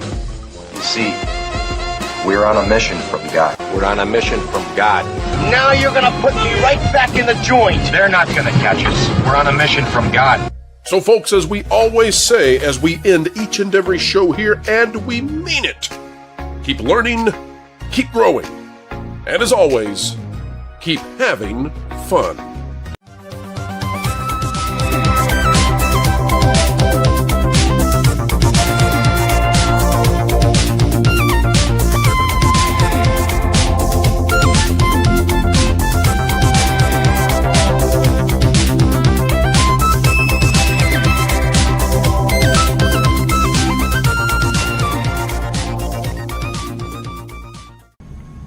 Every time they hit him, he stood back up again. So they hit him harder. Still, he got back to his feet. Standing man.